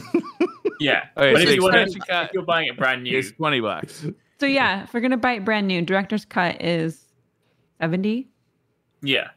I believe. So. I thought you just said it was 30. No, the so expansion and if the you want the upgrade. expansion, If you already Yeah. own the We base already have game, it. It's $30 more. No, yeah, this is clear. I can't understand why anybody would say here. if someone out there has not played anything at all, and they're like, "What is this, Ghost of Tsushima?" Then they were like, "Now I can buy the Okay. director's cut with everything." Yeah. So the pricing is if you buy the director's cut on the PS5, it's $70. If you buy the director's cut, No. No, that's true. No. No. If you buy the full director's cut, which is if the you buy base game, full and you're not Yeah. upgrading. no, but that is the Yeah, director's right. cut. Okay, so Watts. if That's you're called the Paying like an director's cut. extra $70. right? If you buy the director's cut, like you've never played Ghost of Tsushima, and you want the director's cut on PS5, it's $70. yeah, Yes. If you want on PS4, it's $60. If you want just the upgrade because you already own Ghost of Tsushima, it's $30 on PS5, $20 on PS4. yes. The expansion, yeah. Simple. It's so simple. I can't believe there was any confusion about this. It is very simple. It's just I think the upsetness didn't come from it being confusing. It came from the $10 being charged from PS4 to PS5. Yeah, But when I look into it, it's like they're doing upgrades that other people aren't doing from last gen to current gen. Like they're not doing the controller stuff. They're not doing the lip sync, which of course that's a like Ghost of Tsushima specific thing. They're not doing 3D audio. They're not doing like any of that. So I was like, They already okay. And then when I updated thought for about the it being PS5. like PS5s are, games are $70, I was like, okay, well, yeah, I guess this kind of makes sense. But yeah, like you said, Brian, they did unlock the frame rate for PS5, so you can run 60. So they already gave us a free one. This one, they're going a little deeper. They're going to charge money for it. Yeah, the controller, the 3D audio, the Japanese how I lip look sync. at it. Yeah, the native 4K apparently, because I guess it's not native 4K when you play PS4 Pro version. So aside from all that mumbo jumbo, I'm very excited to play more Ghost of Tsushima. Did you see that there's now monkeys that come up to Yes. you? You pet the monkeys instead of the foxes? Yes. Yeah, on the new island. Yeah, Yeah. That's exciting. Island. yeah. Yeah, and I I need to looked this dive up. back in. It's been a minute. I looked It's such it a up. good game. Iki Island is I love it. 1.5 hour It's great. drive from Tsushima. Oh. So it's a Ah. very, very, very close neighboring island that was invaded by the Mongolian army a little bit later than Tsushima, but it all works in with the story they're telling and remaining somewhat true to historical stuff, like they did with Tsushima. It's not exactly accurate, but they, took inspiration. Yeah, it took some liberties with it. I wonder what they'll do with kind of questing and in the open world kind of gameplay, because they nailed like the open world biomes, but their questing was a little bit. It wasn't like as good as we've seen in some other open world games as of late. Like it was a little. The world was beautiful, but not as packed full of activities as some other ones. I wonder what they'll do there. Like if they'll modify that in any way, or if they'll just stick with what I almost the feel like system if that they got. anything, I almost feel like, I mean, it'd be cool if they had some new stuff, but even if they kept the same sort of thing, it might actually almost work better, because I would imagine like Iki Island, of course, will be a smaller island anyway. So if you took the kind of breadth of stuff you can do in Tsushima, but then you put all of that in a smaller island, it might actually end up feeling busier and more just like dense with activities, which could be kind of cool. So, Yeah, I mean, it's like a bunch of obviously done lots of new stuff. Like they did Legends, so I wouldn't put it past them to be able to like change stuff. But at the same time, because it is a DLC, I would expect kind of more of the same. But we'll see. Yeah. Can't wait to spend another 4 hours at least in photo mode. It's true. That's conservative, I'd say. The game's just so cinematic, man. You just is, rolling through somewhere and you're like, hold on, I gotta take a picture. So many photos. I think, yeah. Have they talked anything about the story of the expansion yet, or are they just keep it quiet on that? I don't think we've heard anything besides, it's a new island, new content, new armor, new horse armor. The playing a brand new character. No, I think it's still Jin. All we have for the story so far is that Jin travels to the island to investigate rumors of a Mongol presence on the smaller islands. That's basically what we have as far as it goes. So. And it's interesting because when we heard of the leak of Ghost of Tsushima getting an expansion, people did compare it to Miles Morales in comparison to just regular Spider-Man. And if it's that big of an expansion, like Miles Morales was a big game. It's not a tiny low game. So if it's anything like that, that would be phenomenal. Yeah, I personally way prefer Miles Morales to the standard Spider-Man game too. Like I think there's. I haven't played that one either yet. I finally got a PS5. There's evolutions to the gameplay in that I think just make that game feel like a tighter experience and a more, just a faster experience. Not so much just waiting around that I had to do in the first one. I wonder if that language came from Sony itself. Like, when they kind of talk to the press and like, here's the story of that language, because you saw that language specifically, like that comparison made in a bunch of articles, right? So I wonder if Sony was the one making that comparison when they were. Sony was whispering in people's ears. It's like Miles Morales. Yeah. Spread it. You didn't hear it from us. Possible, yeah.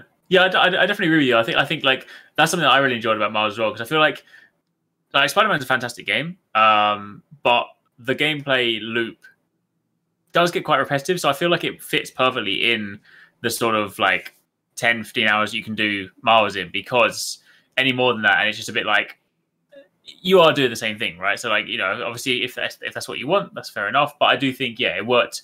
It was a really, really good time frame for those kind of games. So I do think same kind of thing with like Ratchet. Like I know we were sort of speaking about it, and like, but some people might be like, oh, it's quite expensive for a short game. But I do feel like the kind of gameplay you were doing in that, I don't feel like it would have benefited from being longer.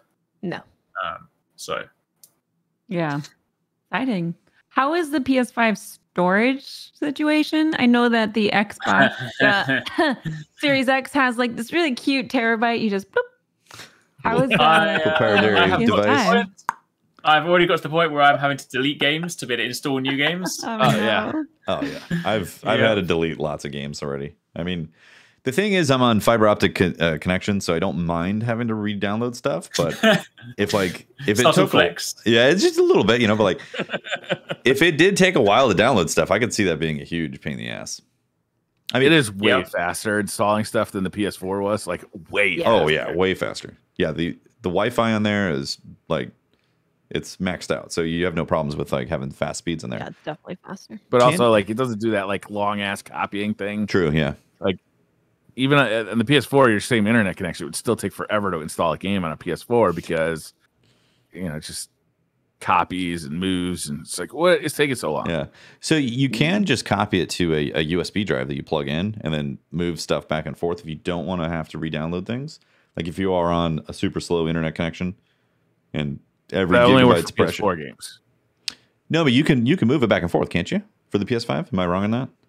I think you can move it back and forth possibly, but you can't play it off of that. Yeah, no, you definitely can't play it off the hard drive, but you can like keep it as a waiting area, a staging area for your game. So if you don't want to completely delete it, you can just copy it there, and then when you want to go back to like, let's say you take a break from Destiny and you want to take that 100 gig off there, you could put that onto a USB drive and then shuttle it back over when you're ready to play it again. Kind of annoying that you have to do that. Makes sense. It's a small hard drive. Yeah. It's an expensive device with a really small hard drive on it, and like it is an SSD, and those are expensive even if you own a PC. Like I don't know a whole ton of people that have 2 terabyte SSDs in their PCs. Probably more of them on this channel than any other part of my life. I got multiple. They're expensive still, right? It's like they're still expensive, and to include that into the PS5 would have definitely upped the cost. And it says like you can put an external, but is it any external or just the Seagate one that goes with it? I think any, right? I think any, but I'm not sure. I've never tried it myself. I'm still waiting for them to announce the internal expansion that you'll be able to do.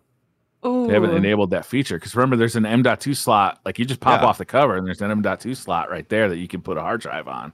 There better be, because this is a very big case. Okay, what do I do with it? It is massive. You look at the Series X. The Series X has got this nice confined space, and then the PS5 is all like like the Doge X meme.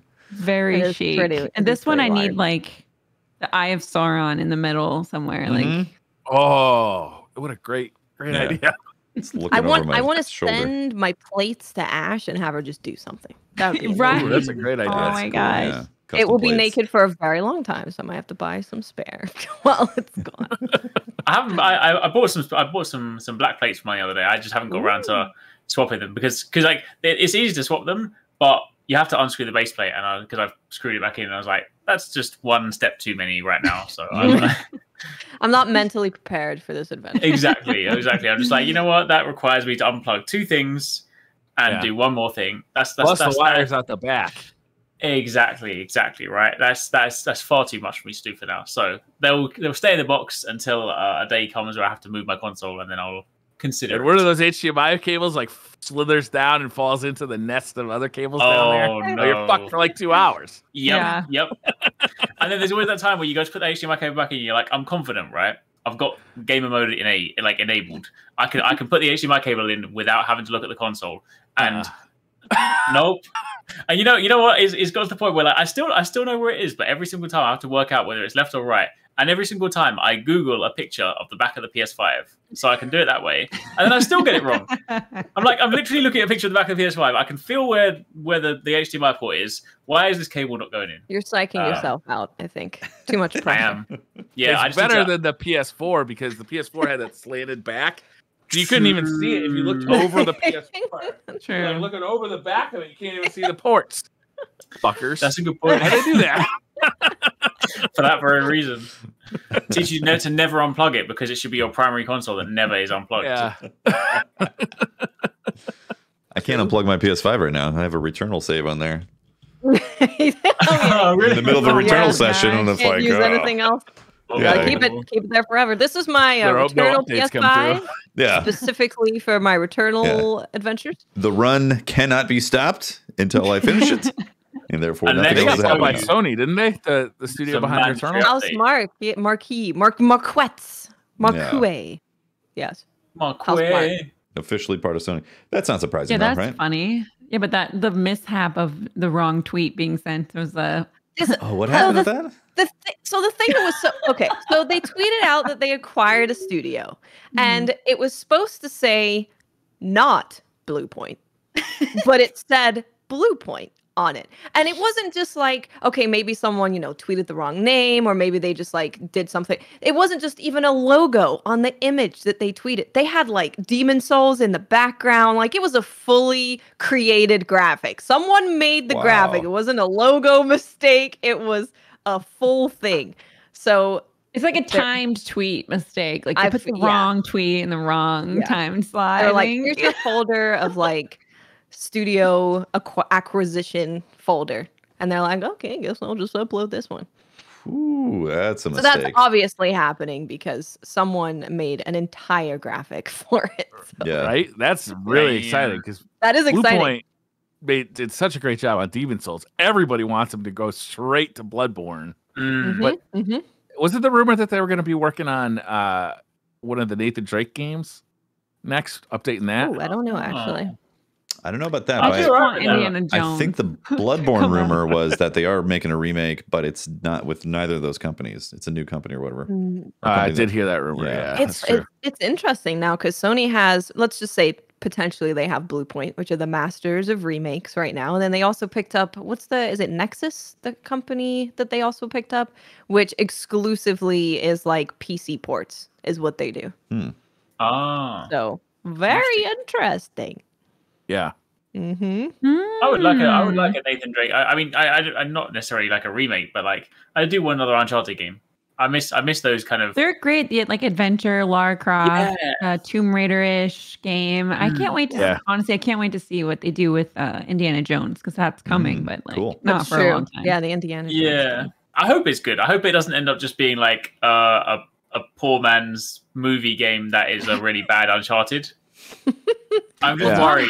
I think Todd Howard is working on it as well as Elder Scrolls 6. So, oh, there's a name that's lost some cachet lately. That's going to be full of bugs then, right? Oh no, it'll be the Skyrim. Bugs are the spice of gaming life. It does make things interesting. Bethesda's very known for smooth sailing. It'll be like he walks in the temple and then the stone boulder rolls down towards him. You know what? But then because there's a bug, it goes over his head. Yeah. I just realized that Like the Disney Bethesda is Tefty driving a ship in Sea of Thieves. It's smooth sailing. Perfect. Smooth And sailing then until you gotta sometimes park. it gets a little rocky when If you're not paying a parking fee, you're not parking correctly. All right.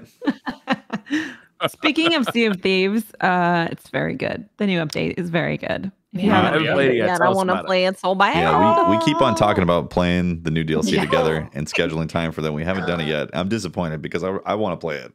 I really want to play that. I want to play it. It's very cinematic, and there are some like encounters, but it's mainly like the world. Obviously, it's Pirates of the Caribbean. So if you haven't played it, I'm not going to put my Xbox hat on, but you should play it. Thanks. You can get it on Game Pass. Game Pass. Get it. Free update. Game Pass Ultimate for $14.99 a month. Oh wow! You get Disney Plus for a free month. when I made that video of PS5 and Xbox 8 months later, I had to put a thing in there because I was talking about Game Pass and I was like, man, I really sound like I'm selling this thing, like I've been hired as a promotional thing. I was like, got like a commission everyone. Yeah. I'm like, I swear, I'm just excited about this service. It's great. Well, the best part was they actually had it become a promotional thing to add on to the meme. So you see some creators with like the hashtag ad because they were part of like the promotion for like for whatever the reason. If you were out of the loop for a whole weekend, Xbox Game Pass went viral all weekend long. It was like just sitting. The hashtag was just sitting there, and they kept just changing the hashtag, and so they ended up hiring people to post for that weekend too. So you're like, did you get the promotion? Hilarious. No, but did you? And so it was just like hilarious. That's what it is. 21 is a Game Pass. But Sea of Thieves, yes, I'm excited to play that. I'm excited to see what else they do with that game. Honestly, it's one of the best multiplayer experiences. Sea of Thieves, so good, right? Yeah. It's just fun being you're like a pirate. going on an epic adventure with your There's buds. no limit to it, Getting drunk. The world is wide open to do whatever you want. Proximity chat in that game.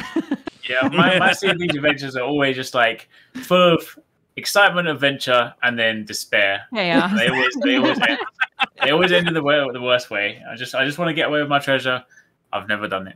Considering how poorly we treat our ship and our crew, frankly, we've had remarkable success. That's true. We have. Yeah, we're pros. Pro pirates. We are pros.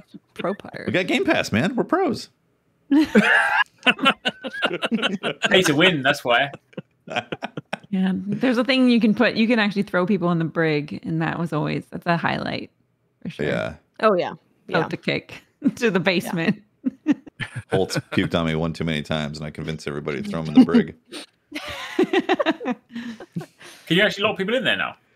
Yes. Yeah. Oh yeah. Yeah, you can vote. Yeah, you vote to put them in the brig, and then you have to vote to let them out. Oh, because I remember because when the game first came out, there was like the jail cell in the bottom of the thing, but you couldn't actually like close the door. So it was a bit of a like, what's the point of having this? So that's cool. Oh yeah, that's been a feature. Yeah, it's a feature to solve problematic people doing bad things to your ship and all that. When someone gets a little too drunk, gotta put them in the brig. They won't In real stop life. playing the music. Yeah. First one to Make it stop. stop. Gets thrown in the brig. Eric, do Oh. you want to do Scarlet Nexus? Because I know you've been stewing and waiting.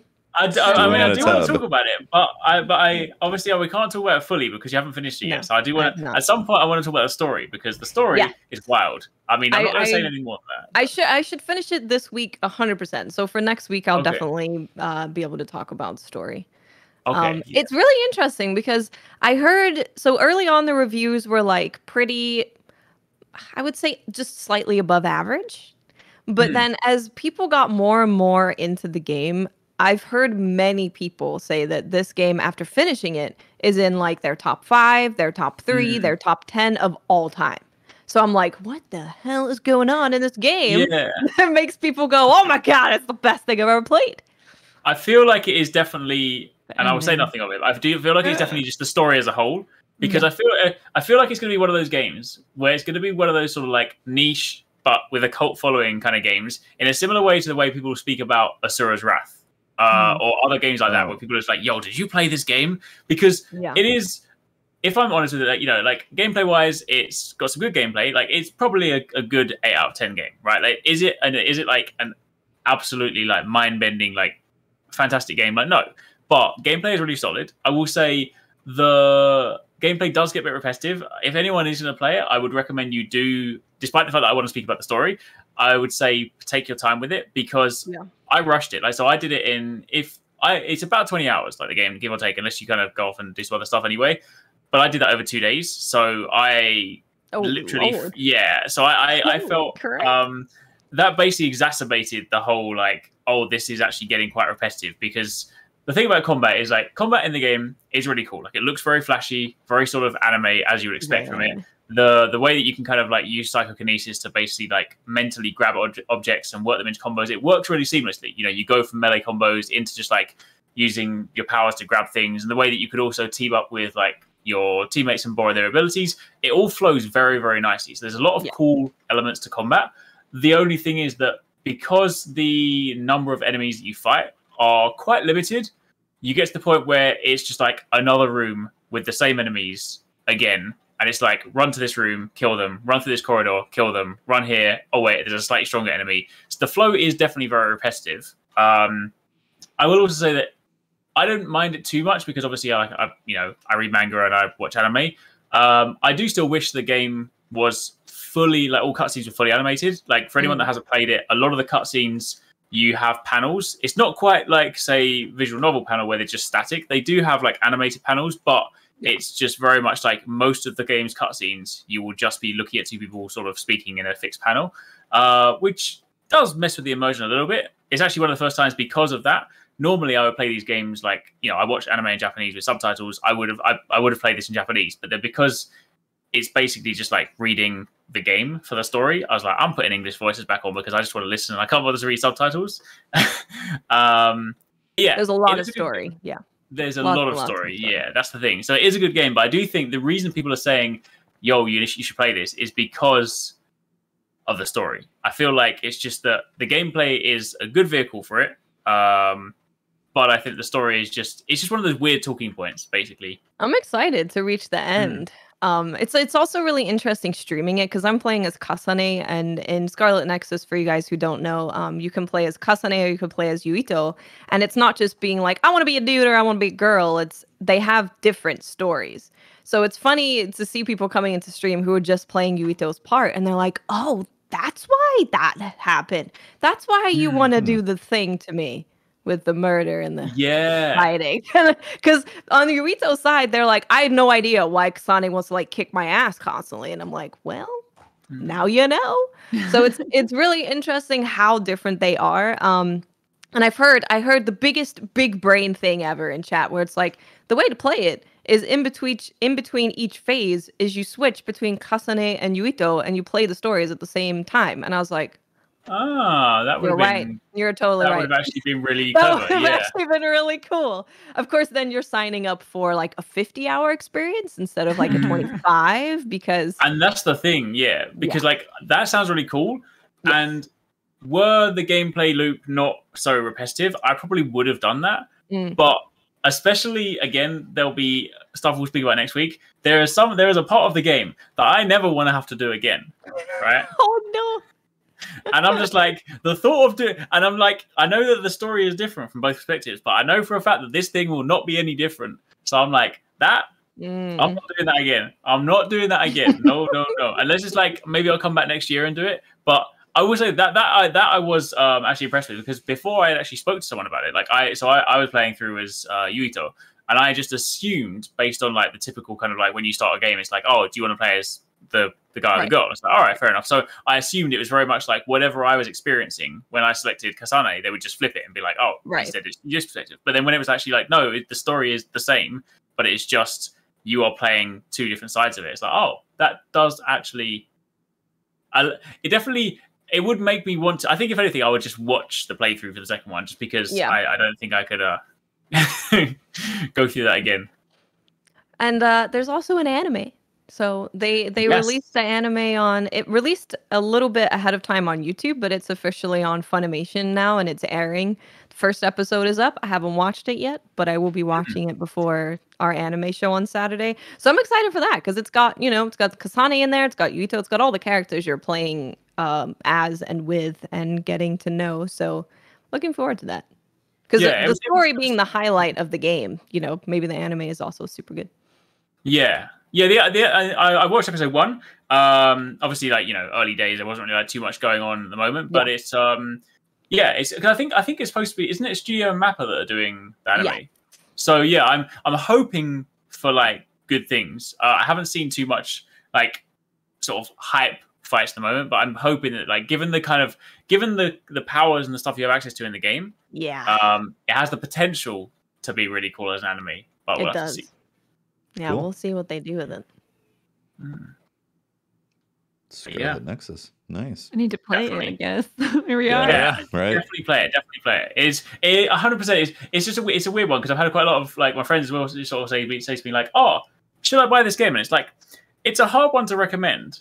It's like it's not like one of those games where I would just straight away say you absolutely have to play this game, but at the same time, you absolutely have to play this game.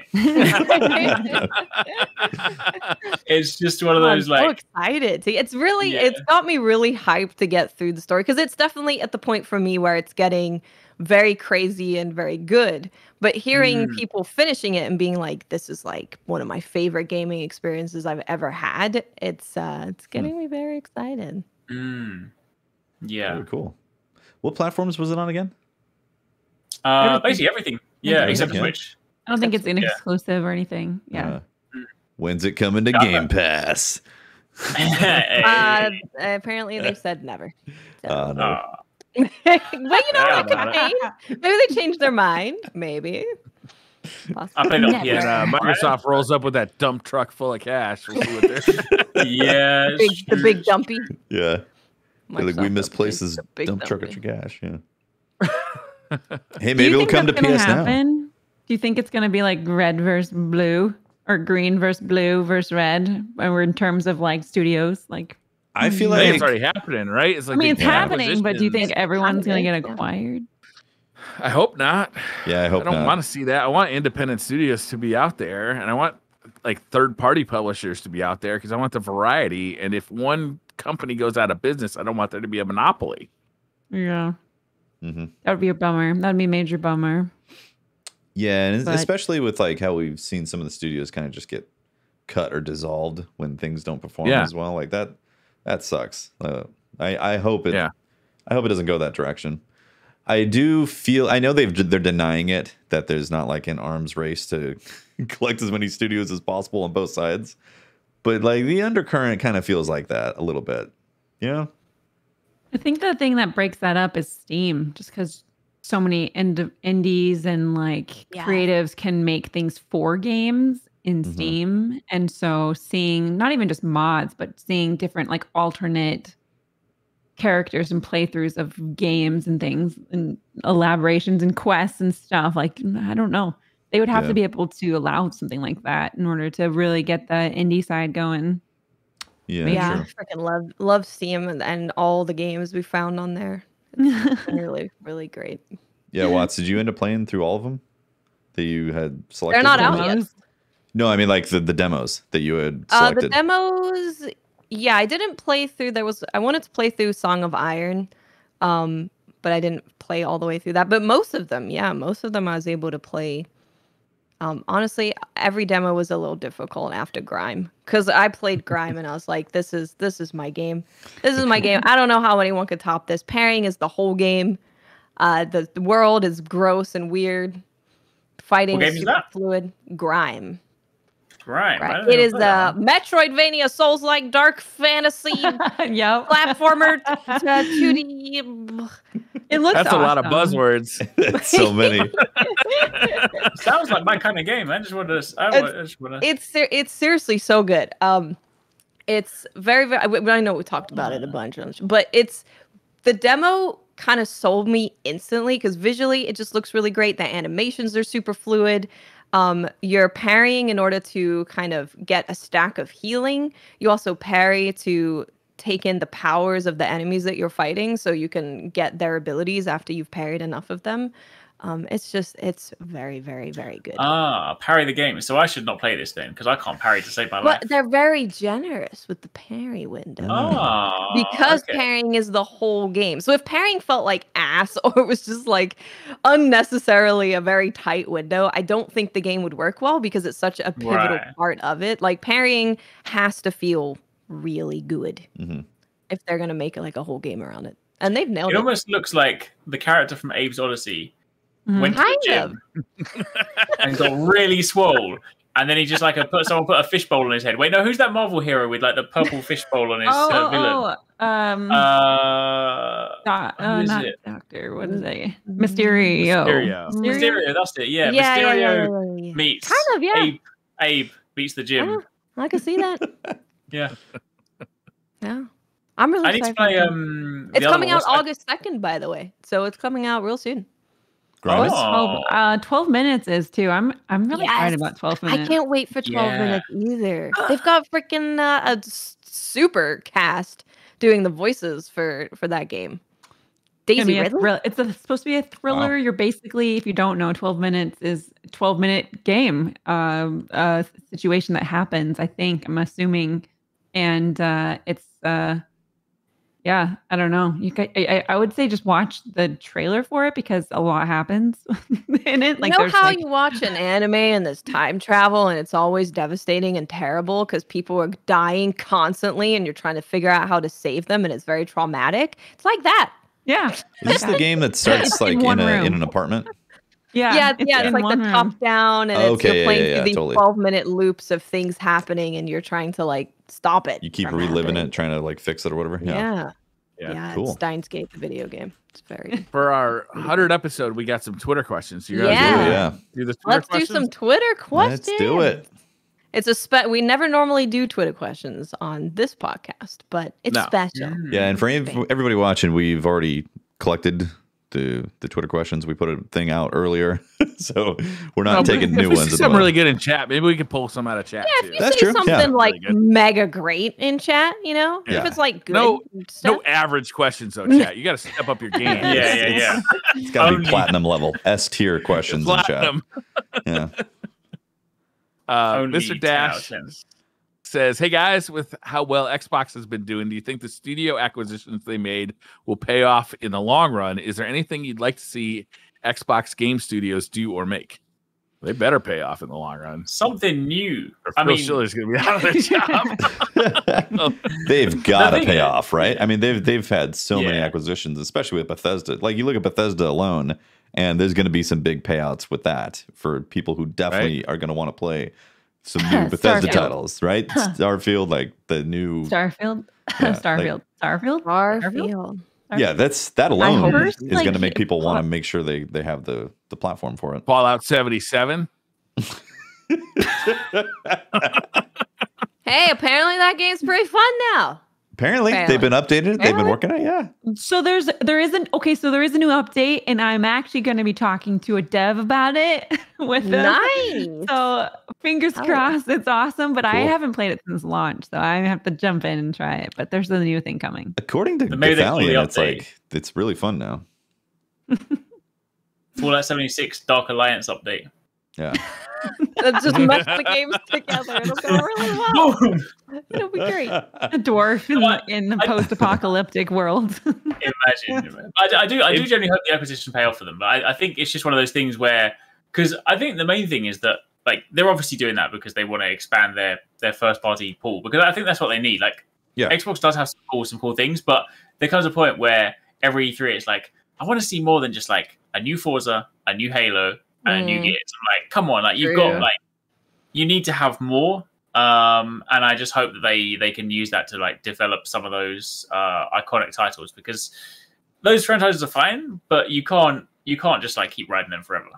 Yeah. Well, hopefully Halo Infinite, we've been doing Master Chief Mondays, and hopefully Infinite is its new own thing, because from what it sounds like and from what everything that's covering it, it's very service game. And I know they have MCC out and they've been updating that a ton, but Infinite just seems like its own thing, kind of like Warzone, where you might be able to plug in all your old Halo trophies and stuff. So maybe they do something like that, because then that really opens up the possibilities of Halo being something other than just a PvP map. I hope they knock it out of the park. Like I really miss Lots riding on it though. Yeah. I miss imagine. having a great Halo experience just waiting for me to jump into, and I hope it's awesome. Like I want the PvE side to be amazing, and I want the PvP side to be really fun and engaging. Like I want to get addicted to that again, and I haven't felt that in a long time. So yeah. So hopefully, I mean, you know how Halo mechanics are in terms of like shooting. It's very different than the current meta. The current meta is very Apex, very like Destiny, Apex style. So hopefully, maybe we see a completely new type of Halo going forward. Maybe it's like how Apex changed that whole world and, adapted to what's a Titanfall? it's maybe Halo Halo it's Infinite. a tough situation. Like, yeah, because you don't want to change it too much, but then you're like, well, the kids these days are playing Apex, and it's a fast-paced shooter. So fingers crossed. Yeah, True. if you go back and play old Halo games, they do feel very slow by today's standards. Oh yeah, extremely. Like there was no run until Reach, and Reach run was a special feature. It was like jetpack or run. No ADS. Yeah, no ADS. Yeah. There's a lot of stuff in there that we'll see. Yeah. We'll Yeah, see. busy Christmas. I mean, the studio acquisitions, they've been kind of doing this ever since like the Don Matrick era of Xbox. They basically got rid of all their first party studios, and now it's like they're trying to get them all back. And I don't know, like they got a powerful platform. They got the Game Pass. They got it on PC and on the Xbox. So they don't care where you play the game as long as it's in the Microsoft like ecosystem. They got Windows 11 coming out right now. But it's all been promises. Like we haven't seen the delivery of all these promises yet. So, I feel still like gotta get the games. I feel like they're just starting to open the door a little bit. We haven't like truly seen the result of all this stuff. Yeah, we changing. haven't seen the payoff at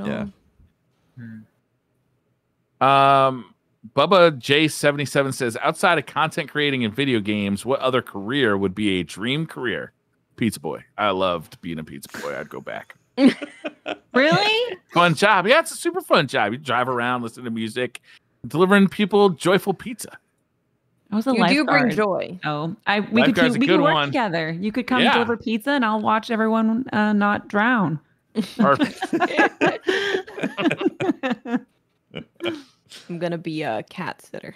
I was gonna say Watts is a cat sitter. Yep. That doesn't seem like a high energy job. What? Cats take so much work. Yeah, what if you have a devil cat and you got to watch a devil cat? Okay. To be a cat whisperer. Yeah, I'll bring catnip. Yeah, I sure. think you should get some cards She'll made up. dope up the Lots. cat. You come up with drugs. Cat Don't whisperer. worry. Come here, kitty, I got kitty. the drugs. It's gonna be fine. I think I run my own gym. That'd be great. I could sit there all day. That's perfect. This is Nice. perfect. There'll be an excuse every day, all day. Just train all day. It'd be great. And then just eat and train. And then have an arcade machine in the back. Done. Nice. No, what you should become a gym owner who has managed to integrate video games into all of the gym equipment. Oh yeah, So your yeah. gym is like bikes that are like super fun. going like racing bikes, like you're That is racing in a good, video You yeah. can game race on a other people on a in the bike. gym. Hey, if you make it competitive, I'll work out way more. Is That there is a the video leaderboard? game's future. That's the future of video games. Leaderboard. Oh my gosh. I need a leaderboard. Then I'm in. The leaderboard will be up there on the wall for everyone to see. Don't they have VR like sounds with Yes. those cycles, like the life cycle things? There's Yeah. also boxing, Pretend by the you're- way. Not that I have any I've done the boxing. experience. That's good. So you know what? I've stepped into the arena. Okay, you take the punches. Into the ring, Yeah, I step squared into the ring. circle. Yeah, The ones I've played though Dodge. play more like Punch Out than you really want them to. You want it to be like a real fight, where they're just swinging. yeah. And, Is there like a mechanic in my headset where it'll just poke me in the eye if I get punched? Will it just flick me in the forehead if I it's just not get? fair. This is so real. It just starts to smell like BO. Like I don't know Well, what's happening here. What they actually end up being is more like Punch Out, where you have to like memorize the pattern, because that's Yeah. what Punch Out is, right? It's actually Yeah. it's like a hidden puzzle game It's a with like dance. super fast timing. You just have to Yeah. figure out the timing and then hit the correct button at the correct time, which I guess is all video games, really. Oh my You summed God. up video games.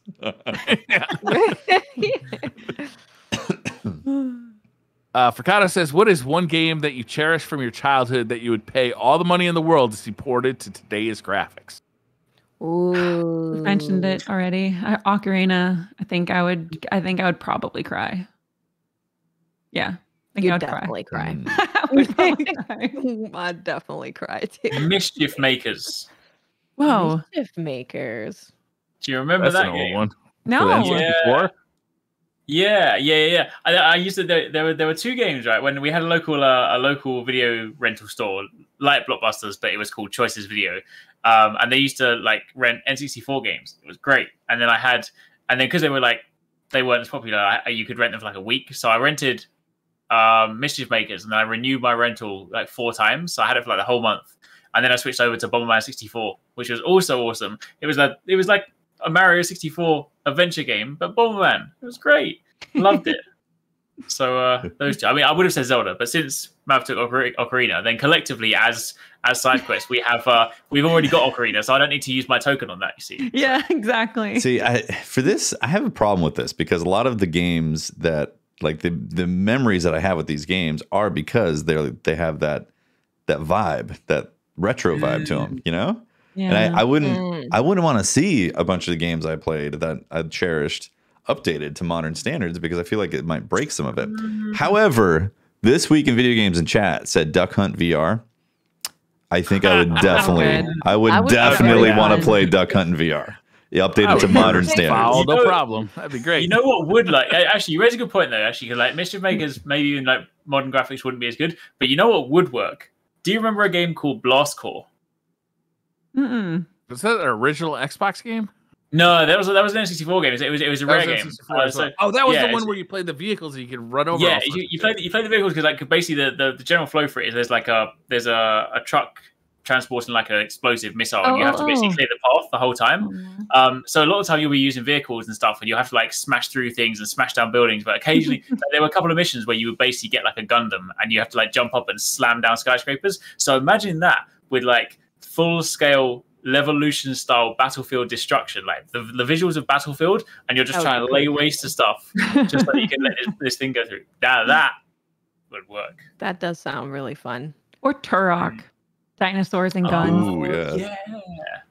I've had Turok for years. Turok, think- man. Didn't they make a new I'd Turok? probably. Did they? I could have swore Yeah, they had a couple like a new years ago. Turok like 8 years ago or Yeah. something like that. Right? Time to just go by fast. I think for me, I'd probably want to do Tenchu. But then I was thinking, so Tenchu is like, I love Tenchu. But then I was like, wait a second. Sakura was created as a Tenchu game. And then they were like, never mind, it's Sakura, it's different game.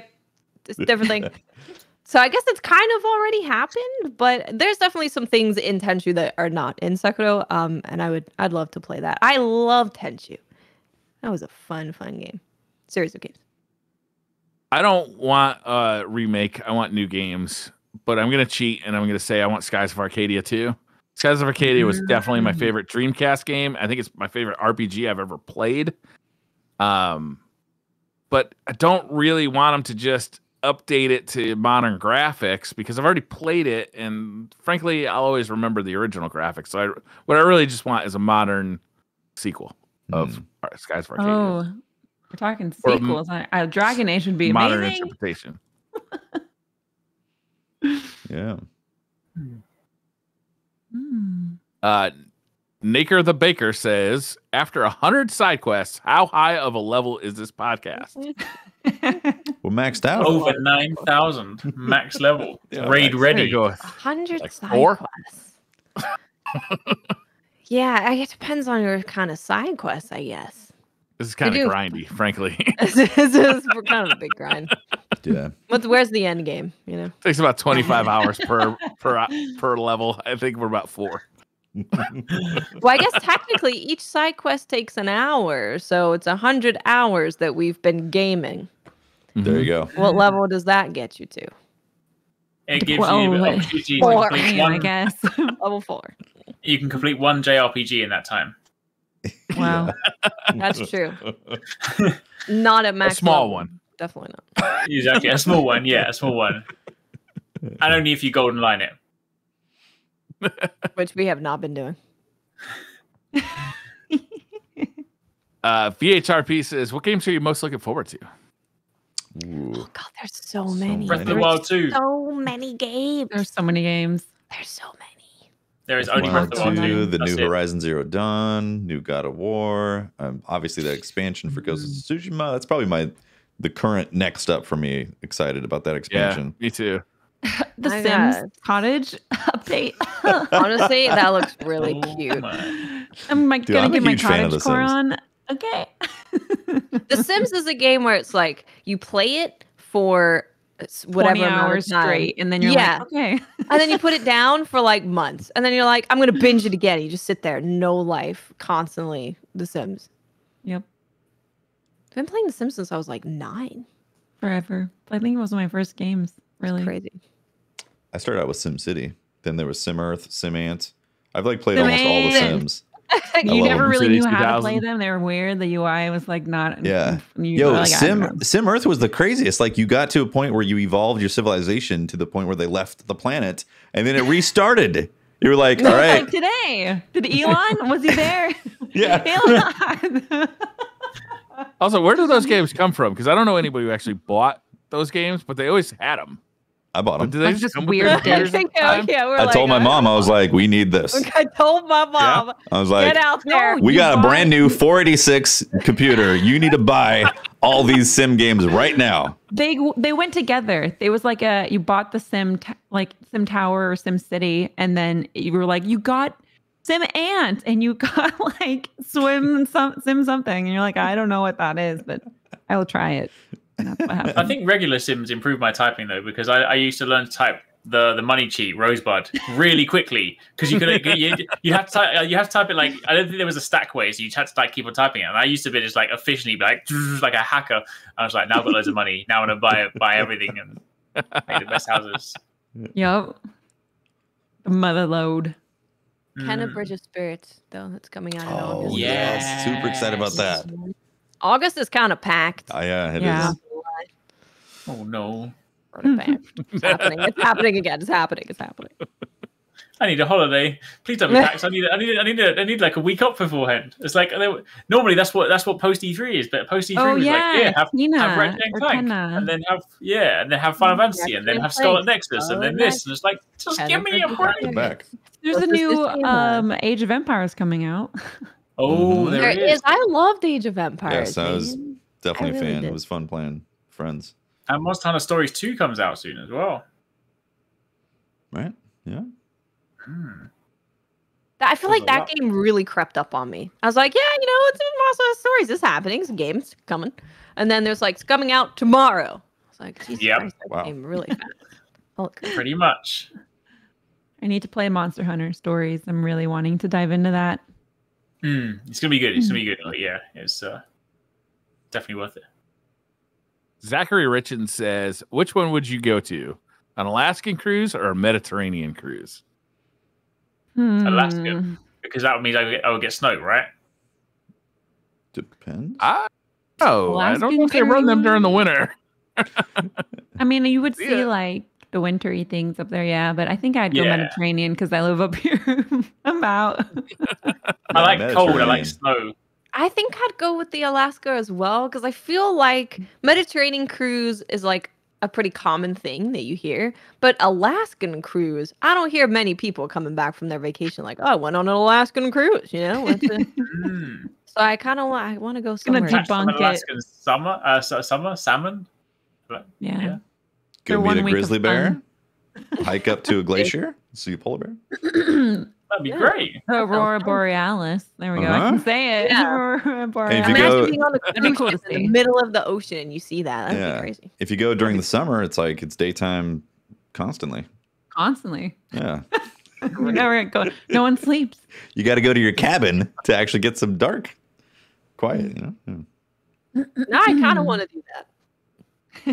I'm going to take a pass. I just don't want to be on a cruise ship. The thought of being on a cruise ship for like a week just sounds horrid to me in every possible Say way. there's zero disease, not even possible to catch anything. I don't believe you. There's lots of murder mysteries that happen on cruise ships. It's Ooh, always like, someone's overboard. How did it happen? Yeah, you're in international waters. His wife overboard in international waters. I would just play the Titanic song, and if anytime someone looked at me for too long, I'd just start playing the Celine Dion.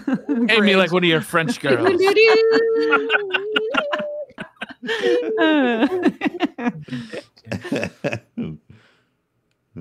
MCL Rocker says, what part of RE8 did Miss 5000 Watts really hate in RE8? Was it the part that had the dolls? No, that was my favorite part. There was a part. Tefty, have you finished it yet? No, not yet.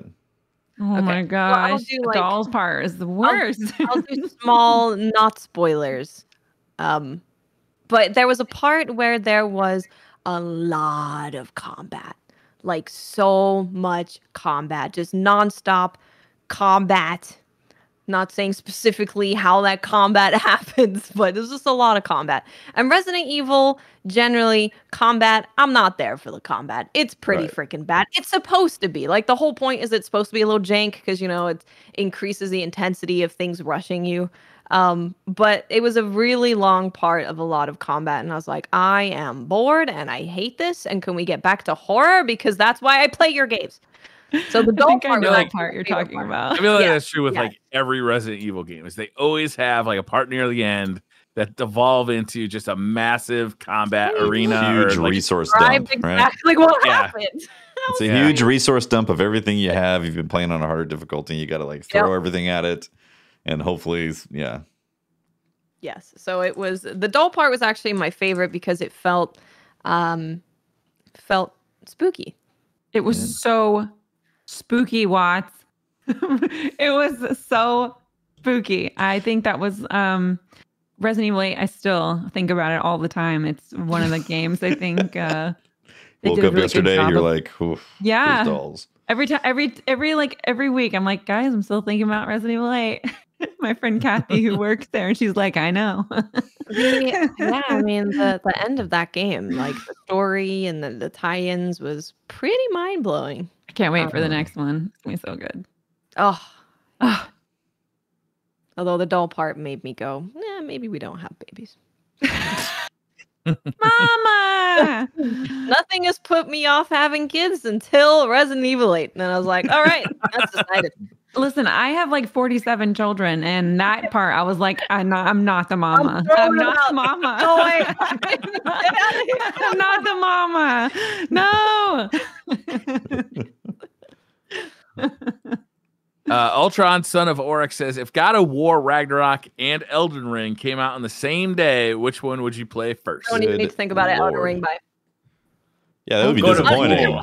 Any game against Elden Ring. Elden Ring is winning. No, I don't even have to think about it. I don't have to look at it. I don't need to see anything. Elden Ring, no doubt about it, top tier. You're playing that first. But I'm going to be disappointed that those other games are coming out on that day. I'm going to be like, oh, this sucks. Why would you do that? Other games, Yeah. you know For this. me, Yeah, how see, could for you me, do I did it this? the other way around. I played God of War first because I know that I could probably complete God of War in about 20 to 40 hours. Sure. Whereas Elden Ring is going to take me a very long time. So if I start with Elden Ring, point. That's I'm good never going to logic. play God of War, right? And it'll be the same thing like last time where God of War get pushed out indefinitely. So I'll finish that first and then I'll play Elden Ring. Okay. Sure, yeah. Yeah. I think I'm with. I think I'm with you on this one. God of War Ragnarok is also it's a sequel and it's going to be a much shorter experience. I really like your reasoning here. I think I'd play it first. I really like the first one. Yeah, I really like the first one too. And honestly, I might go that way anyway because it's a shorter experience. Like I know I'm going to get through it much quicker than I'd get through Elden Ring. And the cliffhanger. We've got to answer the cliffhanger. It's like when your favorite TV show comes back or you got a new TV show. It's like, well, I need to know what happened here first. I can't start this one until I know what happened here. I can't believe they left it on such a cliffhanger. I'm still mad about it. I'm mad about it. It's so true. I was like, how dare you? Really? Nothing. Give me nothing. Okay. Yeah, I really like the first one. I can't wait for the second one. Clue says biggest flop of the year so far. I think Dungeons and Dragons Dark Alliance probably. Oh, right no. in there. Although, what was that one? Oh my gosh, I didn't even know. Was that one with the Bally hat guy? Bally hat. Bally Wonderworld or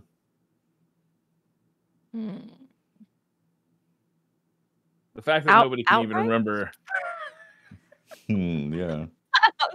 Balan Wonderworld? Yeah, that was it. Balan Wonderworld, right?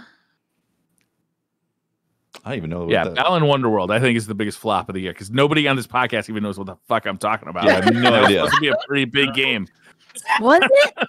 Really? Yeah. Hold on. Yeah. I'm probably if I Google it, I'll know what you're talking about. I wish Deathloop did better. I haven't played it, but no one. It's out already. I didn't even know it was out. Wait, Deathloop is out? Yeah. I don't think Are you so. serious? I didn't. No, There's it's no way. out. It's out. It's out? They only had a few creators cover it, and then they didn't talk about it. So I don't know if it's because it's not good. I haven't looked into it. I haven't played it yet. No, it I says think it's September 14th. Yeah, it says September 14th. Well, why are people saying that it's good? Or maybe they got reviews of it, but no one's like That early? Maybe they got a demo. or Yeah. something? That is really early. That's weird. Maybe. Maybe it's previews. Yeah, some type of preview. Maybe. You know, it's funny, Briar, when I put in Balan Wonderland, the first thing that comes up is Balan Wonderland bad? And it says, this is a bad video game. At its best, it is boring and uninspired. At its worst, it's a shameless efforts to pad its length and cut corners. Oh my god. Whoever wrote that, I am sorry. Terrible. Yeah, it did not hit hard. But it was like, I mean, it was made by Square Enix. It was supposed to be really good. I can't remember the designer. I can't remember is somebody who's like got really strong credits. I can't remember his name. But yeah. I mean, Yeah, you guys don't even know what the fuck I'm Honestly, talking about. So. don't even know what game I remember it is. seeing gameplay of it, and I was like, it looks freaking cool. Yeah, it looked kind of 3D platformy, but with kind of like a weird vibe to it, like kind of almost a creepy. I love more creepy, the better. More dolls? More dolls? Dolls everywhere. Just no water. Keep water out of video games. It doesn't belong there. No. Oh my god, it does not belong there. It doesn't belong. It does not belong. Hey Blaze says, what console and its library is your favorite of all time?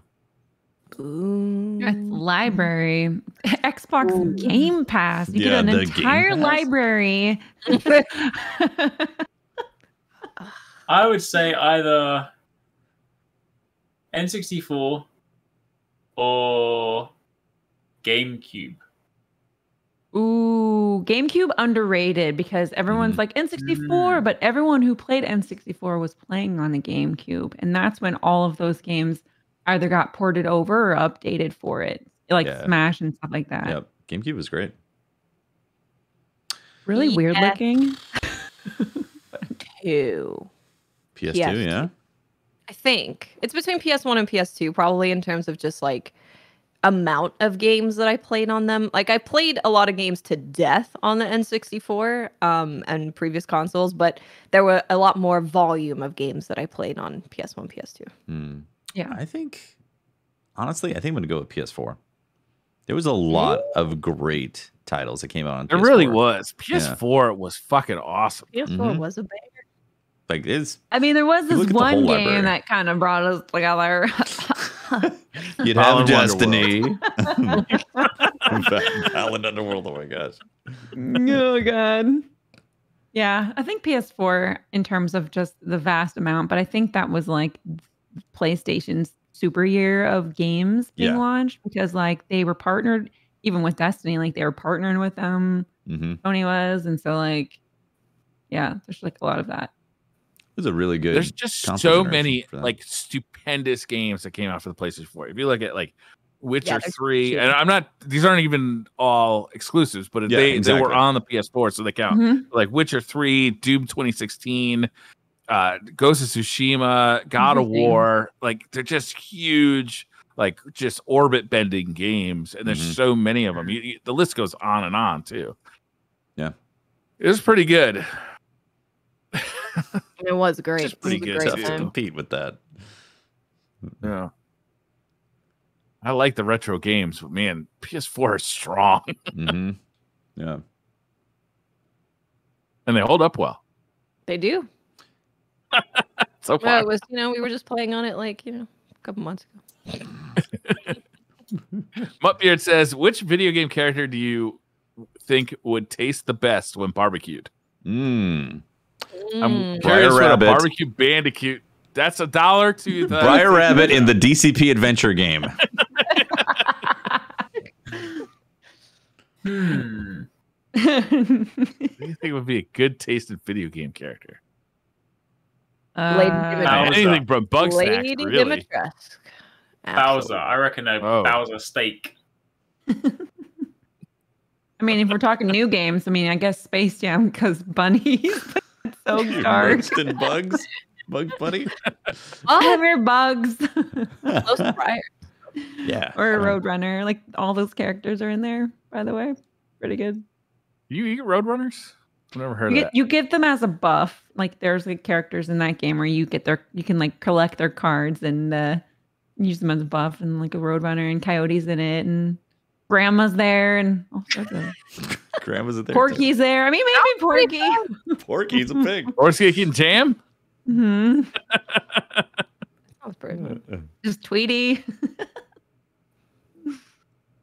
JCom in chat has a great point. Kirby, because you get the flavor of everything that he sucked in. Oh, wow. That might be too Doesn't much, he taste though. like there's a lot of crap in there. Everything. It depends if he's been on, a healthy, organic, gluten-free diet. I'm hoping he ate pizza. Dairy-free. Got a bit of pizza. Keto-friendly. High fiber. Omega222 says, over your gaming career, what's the one character you feel the most connected to? Says, personally, Kratos, seeing him through his Greek tragedy up until his Norse rebirth in the transition from angry god to troubled father was something no other game has done for me. Aww. Oh, That's man. pretty deep. Right off the top It's of a my good head. answer to your own question, though. Yeah. Yeah. So hard. I feel like my day one Destiny character was really connected to. That is gone because of a I think stream. it's a stretch to call that character. No, it's More like an avatar. The memories was what I put into it, the dialogue. experiences. Because like I went and raided, I killed gods, I had fun with friends with my Destiny character. Like I feel like that was a character, If we can use characters we've created, then that's much easier for me to answer. Well, I think that's a bit of a cop out because you're not really. That's not a character. That's an avatar for. That is a character. That's 100% character. I mean, so if it's a created character, like you created the look of the character, but the journey that the character goes through is like the story that the game is giving you. I'm just gonna say Lady D because she's a mom and I'm a mom, and milkers. It's There you go. Any opportunity I can say that on a podcast. I would say the horse from Ghost of Tsushima. True. Though. True. Actually, the journey of my second horse was a really cool journey because you got the like broken down horse, and then I stuck with him and pimped him out with a nice new outfit. Gave him a wand, gave him a bath. That was great. Oh my gosh. I think of any character, probably my Neo 2 character is the one that is like the ultimate character for me. She's perfect in every way. And also the journey of that character is really cool. Learning who they are and all of that. Oh yeah, Mass Effect. I am just starting Mass Effect 1 actually. I started a playthrough. So I hear no evil, see no evil. A lot of great characters in Mass Effect. Yeah. Yep. Like a sci-fi drama. It's really cool. It is, yeah.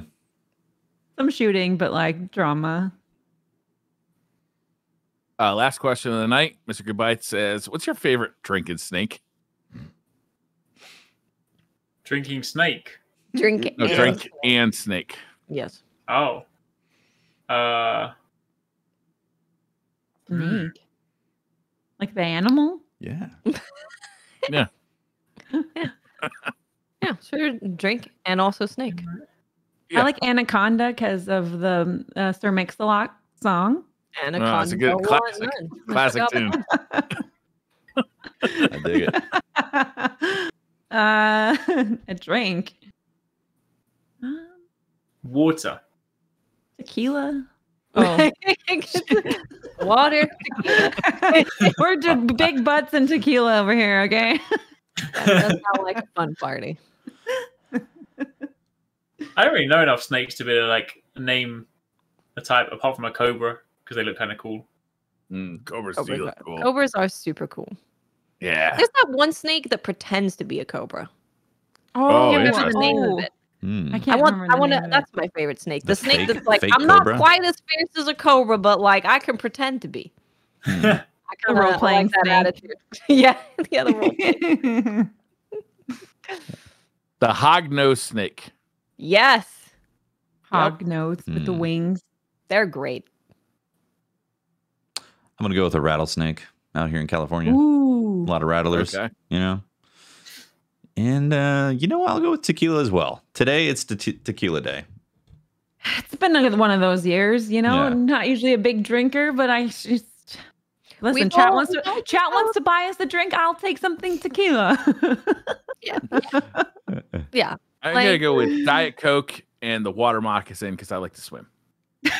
Wow, it's so specific. I love it. And that's it. That's it. Did we solve That's all all the of 'em. questions and the problems? Well, except with for the everything? ones they asked in many ways and in many different variations. How would you guys like to eat briar? well, July 4th did just happen, Yeah. and it's known for barbecue, so it's a fair question. to Slow ask. cook, grill, Or rotisserie. basting. You could just, Just healthy briar. Wow, we've never had a healthy cooked briar before. It's normally like Rotisserie slathered briar. in sauce and deep fried. Oh my I gosh. can air Air fryer. Yeah, we'll you can air fry. Air fry briar, yeah. That's what Honey we're doing for roasted, air fried. episode number 101. We're going to air fry briar. Hope you guys tune in for that next week. It will be a 101 class on Yes. air frying bread. Thank you very much I go for home hanging now. out and listening You already and watching, know, guys. You can't escape. You're stuck. Thank you for having Yeah, me. This was absolutely. really fun. Thanks You for being guys on, are Mav. very Thank you for awesome. coming on, man. Yeah, it was awesome. Our official triple digits, the 100th episode of SideQuest is really cool. So thanks for joining us with that. Where can people find you, Mav? Oh my gosh. So right now in the afternoons, I am on the Xbox channel. I'm hosting and streaming for them. So Cool. we'll either be interviewing some devs or playing new games or doing something in the studio. I'm streaming on my channel Fridays and on the weekends. So and just launched my podcast. So I'm very busy. Awesome. Hell yeah. Very cool. Eric's, where can people find you? You can find me over on Eric's Gaming, where I'll be doing lots of Monster Hunter stuff, and also video games, where we'll be doing more fitness and gaming stuff at the same time. Cool. Watts? I am Miss 5000 Watts. You can find me on Twitter, Twitch, and YouTube. Just look for Miss 5000 Watts. And we're going to be finishing up Scarlett Nexus this week and then jumping into Ender Lilies, which is a Souls-like game. Cool. So I'm very excited. And Briar, where can people find your delicious eats? You can find me. You can find me researching the hog snake, which apparently has found its way to North Carolina. It pretends to be dead, like upside down dead, but then it's not. It's alive. They call it the zombie snake as well. It's terrifying. That's me. I thought I was a snake. Pretty cool. That's if I was a crazy. snake, that's me. I'm kind of into it. That's great. I am Tefty Teft. You can talk to me at Teft on Twitter. And I've been doing some YouTube stuff lately. If you just type Tefty, you'll see my main channel and then music channel, some vlog stuff too. So kind of all over the place. And I may or may not stream at some point in the future. We'll see. Which is twitch.tv/TeftyTeft.